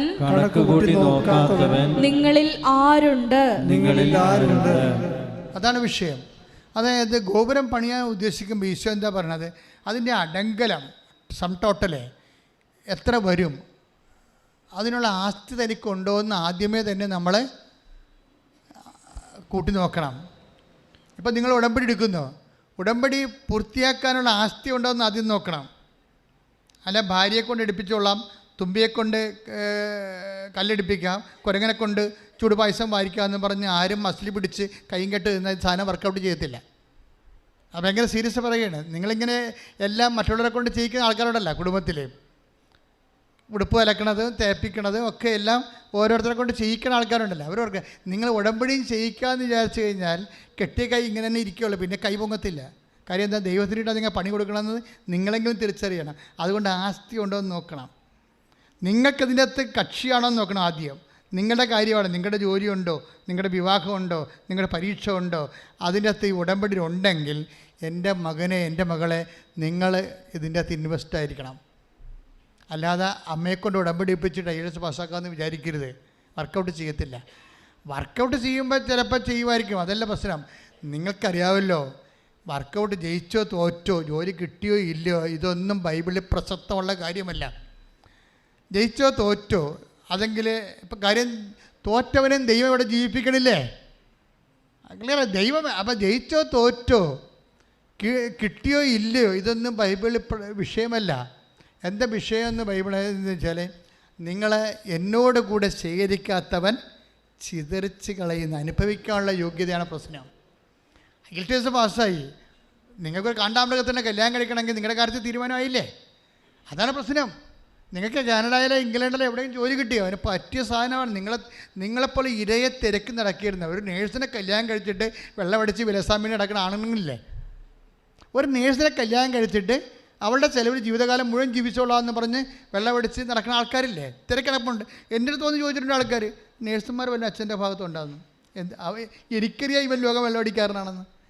അപ്പം ഞാൻ എന്താ, അറബ് മൃഗത്തെ തിരക്കി നടക്കുന്ന ആൾക്കാരുണ്ട്, കൊണ്ടുവന്ന് അവിടെ ഇറച്ചിപ്പര കെട്ടാൻ വേണ്ടി.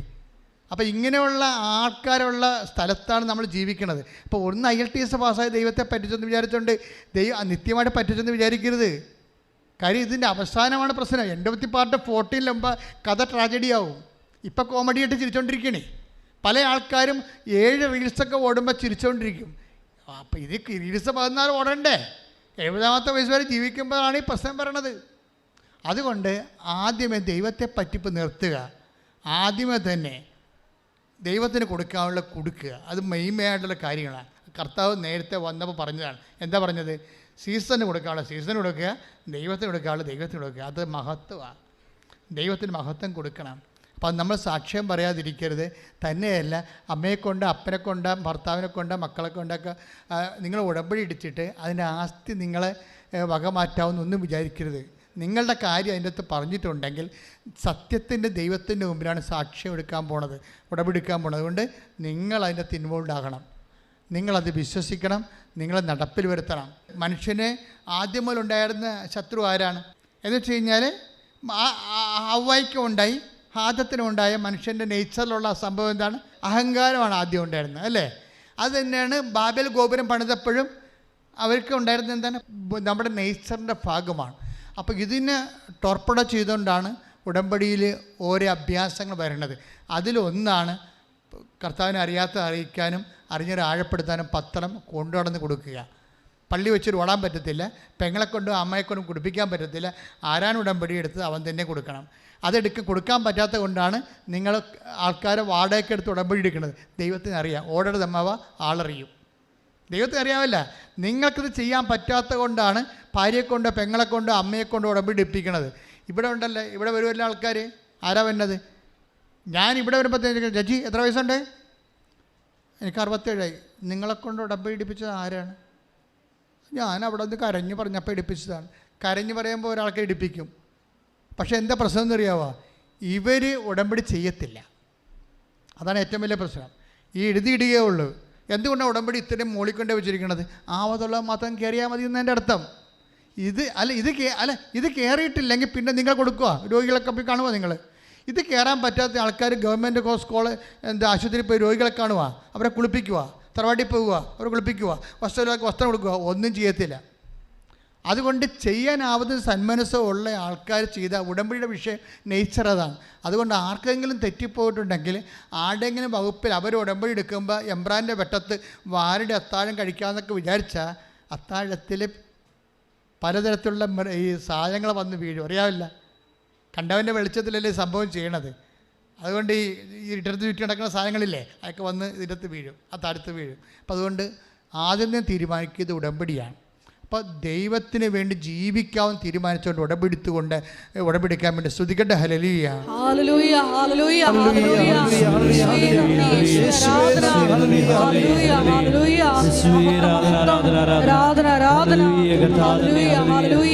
ഉടമ്പടി എടുക്കുമ്പോൾ തന്നെ സാക്ഷ്യം പറയുവാൻ ഒരുക്കണമേ എന്ന് പ്രാർത്ഥിക്കുന്നു. സാക്ഷ്യം പറയാൻ അവസാനിപ്പിക്കുവാണ്. സുസൈൻ ഡിസിൽവ ഇന്നലെ കഴിഞ്ഞ ദിവസമാണ് സാക്ഷ്യം പറഞ്ഞത്. അവരെന്നാ ഉടമ്പടി എടുത്തിരിക്കുന്നത്? ജനുവരി 19. ജനുവരി കഴിഞ്ഞിട്ട് ഫെബ്രുവരി 19 അല്ലേ? അപ്പോൾ ഒരു മാസം. അതിനുള്ളിൽ തന്നെ അവിടെ രോഗം ഓപ്പറേഷൻ പോലും ഇല്ലാതെ മരുന്ന് പോലും കഴിയൊക്കെ അമ്മ മാറ്റിക്കൊടുത്ത്. പിന്നെ എന്താ സംഭവിച്ചിരിക്കുന്നത് അവർക്ക്? പിന്നെ അവരുടെ വെച്ചിരിക്കുന്ന വിഷയങ്ങൾ ഒന്നൊന്നായിട്ട് അവർ പറയുന്നുണ്ട്. 6 വിഷയം പറഞ്ഞ് 6-7 കാര്യം അമ്മ ചെയ്തിട്ടുണ്ട്. അനിയത്തിക്ക് വീട് കിട്ടി. പിന്നെ അമ്മായിയമ്മയുടെ മുട്ടിൻ്റെ നീര് മാറി അവർ നന്നായിട്ട് നടക്കാൻ തുടങ്ങി. ഇതെല്ലാം ഇപ്പം എത്ര? മാർച്ച് എത്രയാണ്? മാർച്ച് 4. മാർച്ച് 19 ആയിട്ടില്ല. 60 ദിവസം തികഞ്ഞിട്ടില്ല. 50 ദിവസത്തിനുള്ളിലുള്ള 6 കാര്യത്തിന് 7 കാര്യം നടത്തിക്കൊണ്ടാണ് അതാണ് പരിശുദ്ധാത്മാവിൻ്റെ ഫലങ്ങളെന്ന് പറയണത്. അതുകൊണ്ട് ഇവരുടെ സാക്ഷ്യം ഒന്ന് കേട്ടിട്ട്, ഇത് അച്ഛൻ്റെ ഈ ടോക്കും കൂടി കേട്ടിട്ട് നിങ്ങൾ ഉടമ്പടി നിങ്ങൾ ഷഫിൾ ചെയ്തിട്ട് റീഷിഫ്റ്റ് ചെയ്യണം. രണ്ടാമത് പുനഃക്രമീകരിക്കണം. കാര്യം ഈ സ്പിരിറ്റ് നോക്കണം. ഉടമ്പടി മരിയൻ ഉടമ്പടി fired and powered by Marian spirituality. അത് പരിശുദ്ധാത്മാവിൻ്റെ ഫലങ്ങളാണ്. അപ്പോൾ അത് കറക്റ്റ് ചെയ്ത് കഴിഞ്ഞാൽ ഏറ്റവും അവസാനം പറഞ്ഞത് എന്താണ്? അവിടുന്ന് തൻ്റെ ദാസിയുടെ വിനീതാവസ്ഥ തൃക്കൺ പാർത്തു. എളിമയുണ്ടെങ്കിൽ മാത്രമേ ഈ പ്രവർത്തനങ്ങൾ ഉടമ്പടി പ്രകാരമുള്ള എല്ലാ പ്രവർത്തനങ്ങളും നടക്കത്തുള്ളൂ. രോഗികളെ കാണാൻ പറ്റത്തുള്ളൂ. അവിടെ കൂടെ ഇരുന്ന് അവരെ കുളിപ്പിക്കാനോ, അവർക്ക് ഭക്ഷണം കൊടുക്കാനോ, കയ്യിലുള്ള പൈസ മറ്റവർക്ക് കൊടുക്കാനോ. ഇനി നിങ്ങൾ പഠിക്കാൻ കാശില്ലാത്തവരില്ലേ, ഇപ്പോൾ രണ്ടാമത് ഇപ്പോൾ അവർ വീട്ടിൽ നിന്ന് പഠിച്ചു, IELTS പോയി തോറ്റു, പിന്നെയും അപ്പോൾ അവിടെ പോയി ട്യൂട്ടോറിയൽ പോയി പഠിച്ചിട്ടും പിന്നെയും തോറ്റെങ്കിൽ പിന്നെ അവർ ആരെങ്കിലും പഠിപ്പിക്കണ്ടേ? ഇനിയും 35,000 രൂപ മുടക്കി അവർക്ക് പഠിക്കാൻ പറ്റുമോ? അപ്പോൾ അത് പൈസ മുടക്കിയവർക്ക് പഠിക്കാൻ പറ്റുമോ? അപ്പോൾ അങ്ങനെ അത് കാരുണ്യപ്രവൃത്തി ഉള്ളവരാണ്. അറിവില്ലാത്തവർ പഠിപ്പിക്കുക എന്നുള്ളത് കാരുണ്യപ്രവൃത്തിയിലുള്ളതാണ്. അല്ല രോഗികളെ കാണുന്നത് മാത്രമല്ല. നിങ്ങൾക്ക് ഒരു ട്യൂഷൻ എടുത്താൽ പോലും ഉടമ്പടിയുടെ ഭാഗമാണത്. അറിവില്ലാത്തവരെ പഠിപ്പിക്കുക എന്നുള്ളത് കാരുണ്യത്തെ എന്തിനു പകരം. നിങ്ങളത് ചെയ്യുന്നില്ലെന്ന് ഞാൻ പറയണില്ല. നിങ്ങൾ ചെയ്യുമ്പോഴൊക്കെ നിങ്ങളുടെ വെസ്റ്റഡ് ഇൻട്രസ്റ്റ് ഉണ്ട്. അയൽവാസിയല്ലേ, കൂട്ടുകാരത്തിയല്ലേ, നമുക്കൊരു കൂട്ടുകാരത്തിനെ കിട്ടുമല്ലോ, അങ്ങനെ എന്തെങ്കിലുമൊക്കെ ജഡികമായ ചിന്തയിലാണ് ചെയ്യണത്. അല്ല, അങ്ങനെയല്ലേ. ഏത് ജാതിക്കാരായാലും നമ്മൾ അവരൊന്ന് സഹായിക്കണേ, പഠിക്കാനുള്ള നിർവാഹം ഇല്ലെന്നുണ്ടെങ്കിൽ പഠിപ്പിച്ചു കൊടുക്കുകയാണെങ്കിൽ അത് ഉടമ്പടിയുടെ ഭാഗമായിട്ട് നിങ്ങൾ കാഴ്ചവെച്ചാൽ മതി.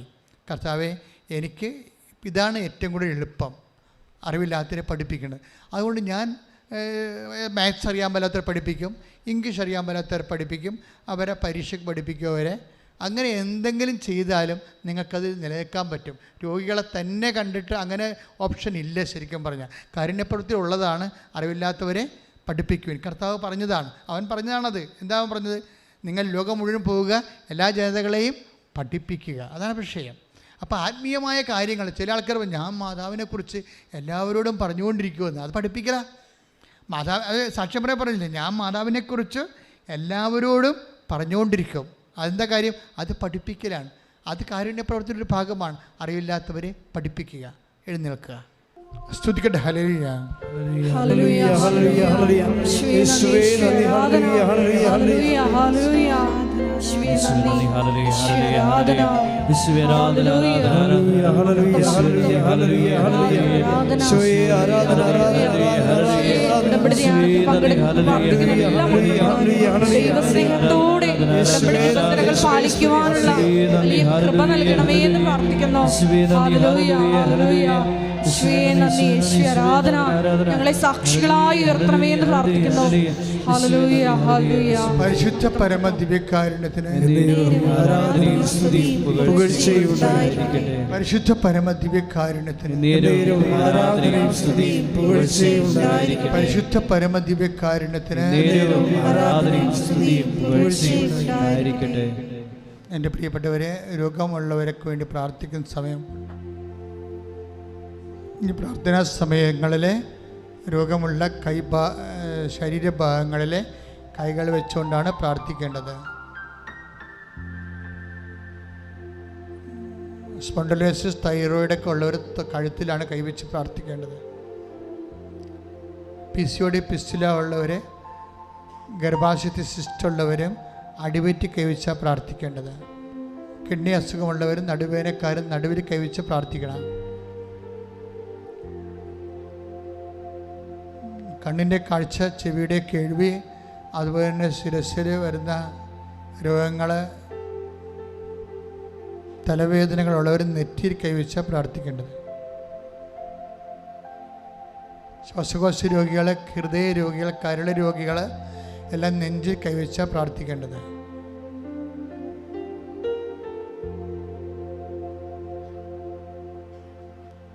ഹൃദയരോഗികളുടെ കൂടെ കരൾ രോഗികളും പാൻക്രിയാസ് രോഗികളും എല്ലാം നെഞ്ചിൻ്റെ പോട്ടിൽ കൈവച്ചാൽ പ്രാർത്ഥിക്കേണ്ടത്.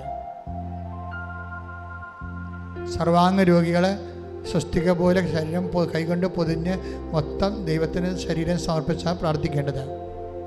അച്ഛൻ പ്രാർത്ഥിക്കണം, വിശ്വാസപ്രമാണം ചെല്ലുകയും സ്തുതിക്കുകയും ചെയ്യുക. അടിപ്പണ പോലെ വൈതാക്കാമ്പ ദൈവികമായ ശക്തി ആവശ്യിക്കുന്ന സമയമാണ്. ശ്രദ്ധിക്കട്ടെ.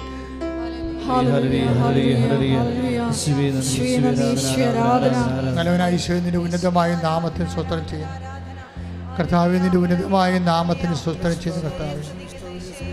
കർത്താവേ, നിന്റെ ഉന്നതമായ നാമത്തിന് സ്തോത്രം ചെയ്യുന്നു കർത്താവേ. നിന്റെ വിശുദ്ധ പൗരോഹിത്യത്തെ കർത്താവേ അങ്ങ് മഹത്വപ്പെടുത്തണമേ കർത്താവേ. കർത്താവേ, വിശുദ്ധ പൗരോഹിത്യത്തെ മഹത്വപ്പെടുത്തണമേ കർത്താവേ. കർത്താവേ, സഭയിലുള്ള സാന്നിധ്യം പ്രകടമാക്കണമേ കർത്താവേ. 36 വർഷം ഞാൻ അർപ്പിച്ച കൃപാനയുടെ യുഗതിയാണ്. കൃപാസ ആൾത്താറ് ജീവനോടെ പ്രത്യക്ഷപ്പെട്ട മാതാവിൻ്റെയും മാധ്യസ്ഥത്തിൽ പിതാവിൻ്റെയും പുത്രൻ്റെയും പരിശുദ്ധ നാമത്തിൽ മാരക രോഗങ്ങൾ, ശിരസ് രോഗങ്ങൾ, കരണരോഗങ്ങൾ, നാസിക രോഗങ്ങൾ, കണ്ണിൻ്റെ കാഴ്ചയുടെ രോഗങ്ങൾ യേശുവിൻ്റെ നാമത്തിൽ മാറിപ്പോകട്ടെ. കർത്താവേ, നിന്റെ വിശുദ്ധ പൗരോഹിത്യത്തെ മഹത്വപ്പെടുത്തണമേ കർത്താവേ. സഭയിലുള്ള സാന്നിധ്യം പ്രകടമാക്കണമേ അമ്മേ. പരിശുദ്ധമ്മേ, തൈറോയ്ഡ് രോഗികൾ, ടോൺസൈറ്റ് രോഗികൾ, സ്പോണ്ടിലോസിസിൻ്റെ രോഗങ്ങളുള്ളവരെ, പിൻകഴുത്തിന് അസുഖമുള്ളവരെ, മുഴയുള്ളവരെ, ക്യാൻസർ ഉള്ളവരെ, ചെവിക്ക് വേദനയുള്ളവരെ, ചെവിക്ക് പഴുപ്പ് വരുന്നവരെ, കണ്ണ് അടക്കാൻ പറ്റാത്തവരെ, കർത്താവ് മൂക്കിന് അഡിനോയിഡിൻ്റെ അസുഖമുള്ളവരെ കർത്താവെ സ്പർശിക്കണമെന്ന് പ്രാർത്ഥിക്കുന്നു. ദൈവത്തിൻ്റെ കരുണ ചൊരിയട്ടെ, ദൈവത്തിൻ്റെ കരുണ ചൊരിയട്ടെ കർത്താവ്. കണ്ണ് രോഗികൾ, കിഡ്നി രോഗികൾ, കർത്താവ് പാൻക്രിയാസ് അസുഖമുള്ളവർ, ഹൃദയ രോഗികൾ, ശ്വാസകോശ രോഗികൾ, കർത്താവിൻ്റെ വിശുദ്ധമായ രക്തത്തെ കഴുകട്ടെ. അടഞ്ഞുപോയ വാൽവുകൾ കർത്താവിൻ്റെ കൃപയിൽ നാമത്തിൽ തുറന്നു വരട്ടെ. ഉദര രോഗികൾ, അൾസർ രോഗികൾ, അർസസ് രോഗികൾ, ഉദര രോഗികൾ യേശുവിൻ്റെ നാമത്തിൽ സൗഖ്യം പ്രാപട്ടെ. ഉള്ളംകാലം മുതൽ ഉച്ചവരെ വാദരോഗികൾ, വ്യത്യസ്തമായ രോഗങ്ങൾ, ഇവിടെ പറഞ്ഞതും പറയാത്തമായ രോഗങ്ങളെ വേദനിക്കുന്ന മാരക രോഗികൾ, തീരാവേദികൾ യേശുവിൻ്റെ നാമത്തിൽ സൗഖ്യം പ്രാപിക്കട്ടെ.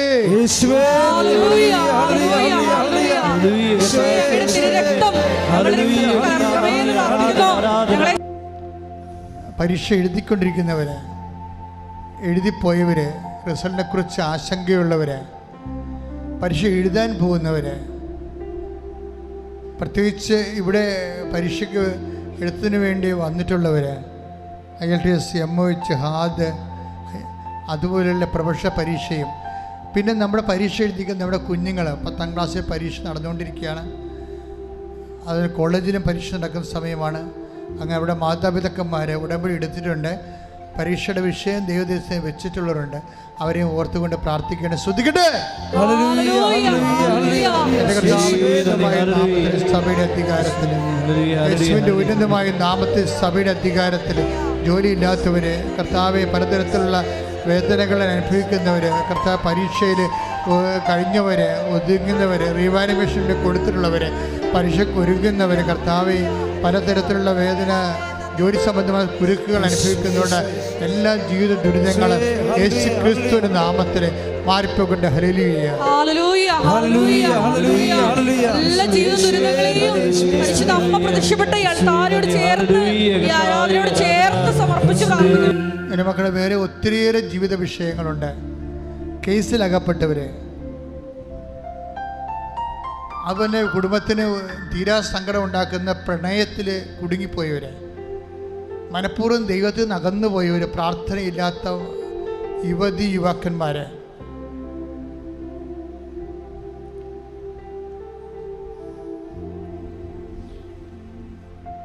ജീവിത വരുമാന മാർഗമില്ലാത്തവർ, അത് മുട്ടിപ്പോയവർ,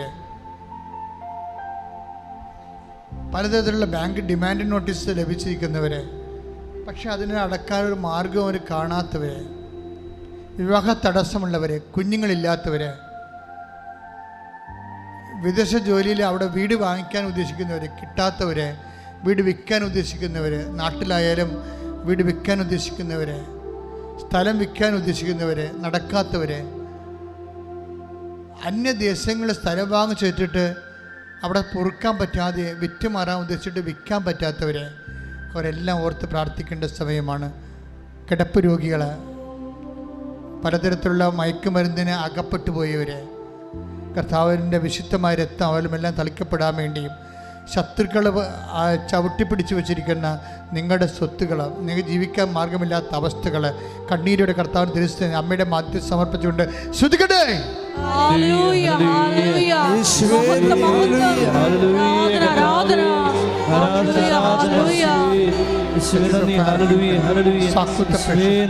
എൻ്റെ കർത്താവിൻ്റെ ഉന്നതമായ നാമത്തിൽ സഭയുടെ അധികാരത്തെക്കുറിച്ചിൻ്റെ അടയാളത്തിൽ ദൈവശക്തിയാണ് ഞാൻ മക്കളെ കർത്താവിൻ്റെ നാമത്തിൽ അച്ഛൻ വിട്ടുപോയിട്ടുണ്ടെങ്കിൽ അത് മൗനമായി, നിങ്ങളുടെ വിഷയം എന്തെങ്കിലും വിട്ടുപോയിട്ടുണ്ടെങ്കിൽ അതിപ്പോൾ ഈശോയോട് പറയാം. നിങ്ങൾക്ക് തീർച്ചയായിട്ടും നിങ്ങൾക്ക് ആദ്യം സാക്ഷ്യം പറയാൻ പറ്റും. അടയാളം കിട്ടണം മക്കളെ. അതുകൊണ്ട് സാക്ഷ്യം പറഞ്ഞുകൊള്ളാവെന്ന് പറഞ്ഞുകൊണ്ട് തന്നെ നിങ്ങളുടെ വിഷയങ്ങൾ ഈശോയ്ക്ക് ഏൽപ്പിക്കുക.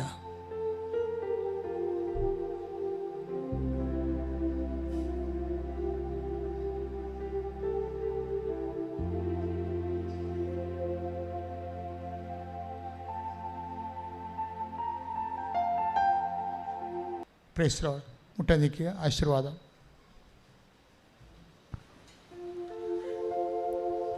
ഈ ആരാധനയിലുടനീളം ഞങ്ങളെ വഴി നടത്തിയ, വചനങ്ങൾ നൽകിയ, വെളിപാടുകൾ നൽകിയ ദൈവത്തിന് നന്ദി പറയാം.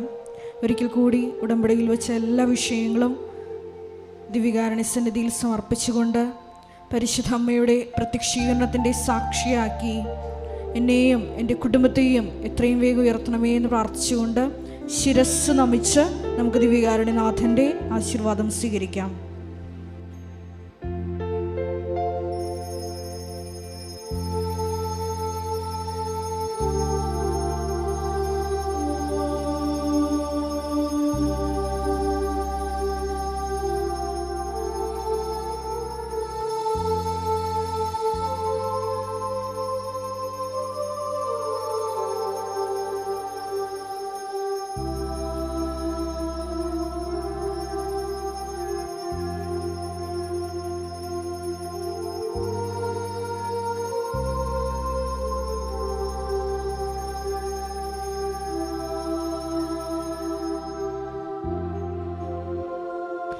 പരിശുദ്ധ പരമമാ ദിവ്യകാരുണ്യമേ,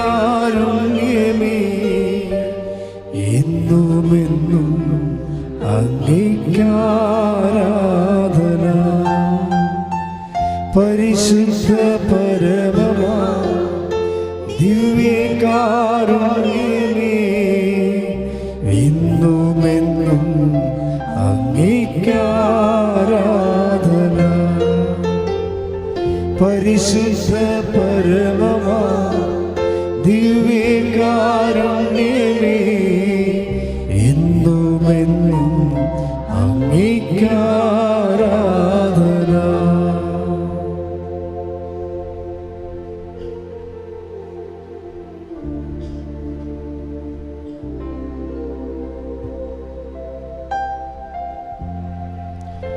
ആവേ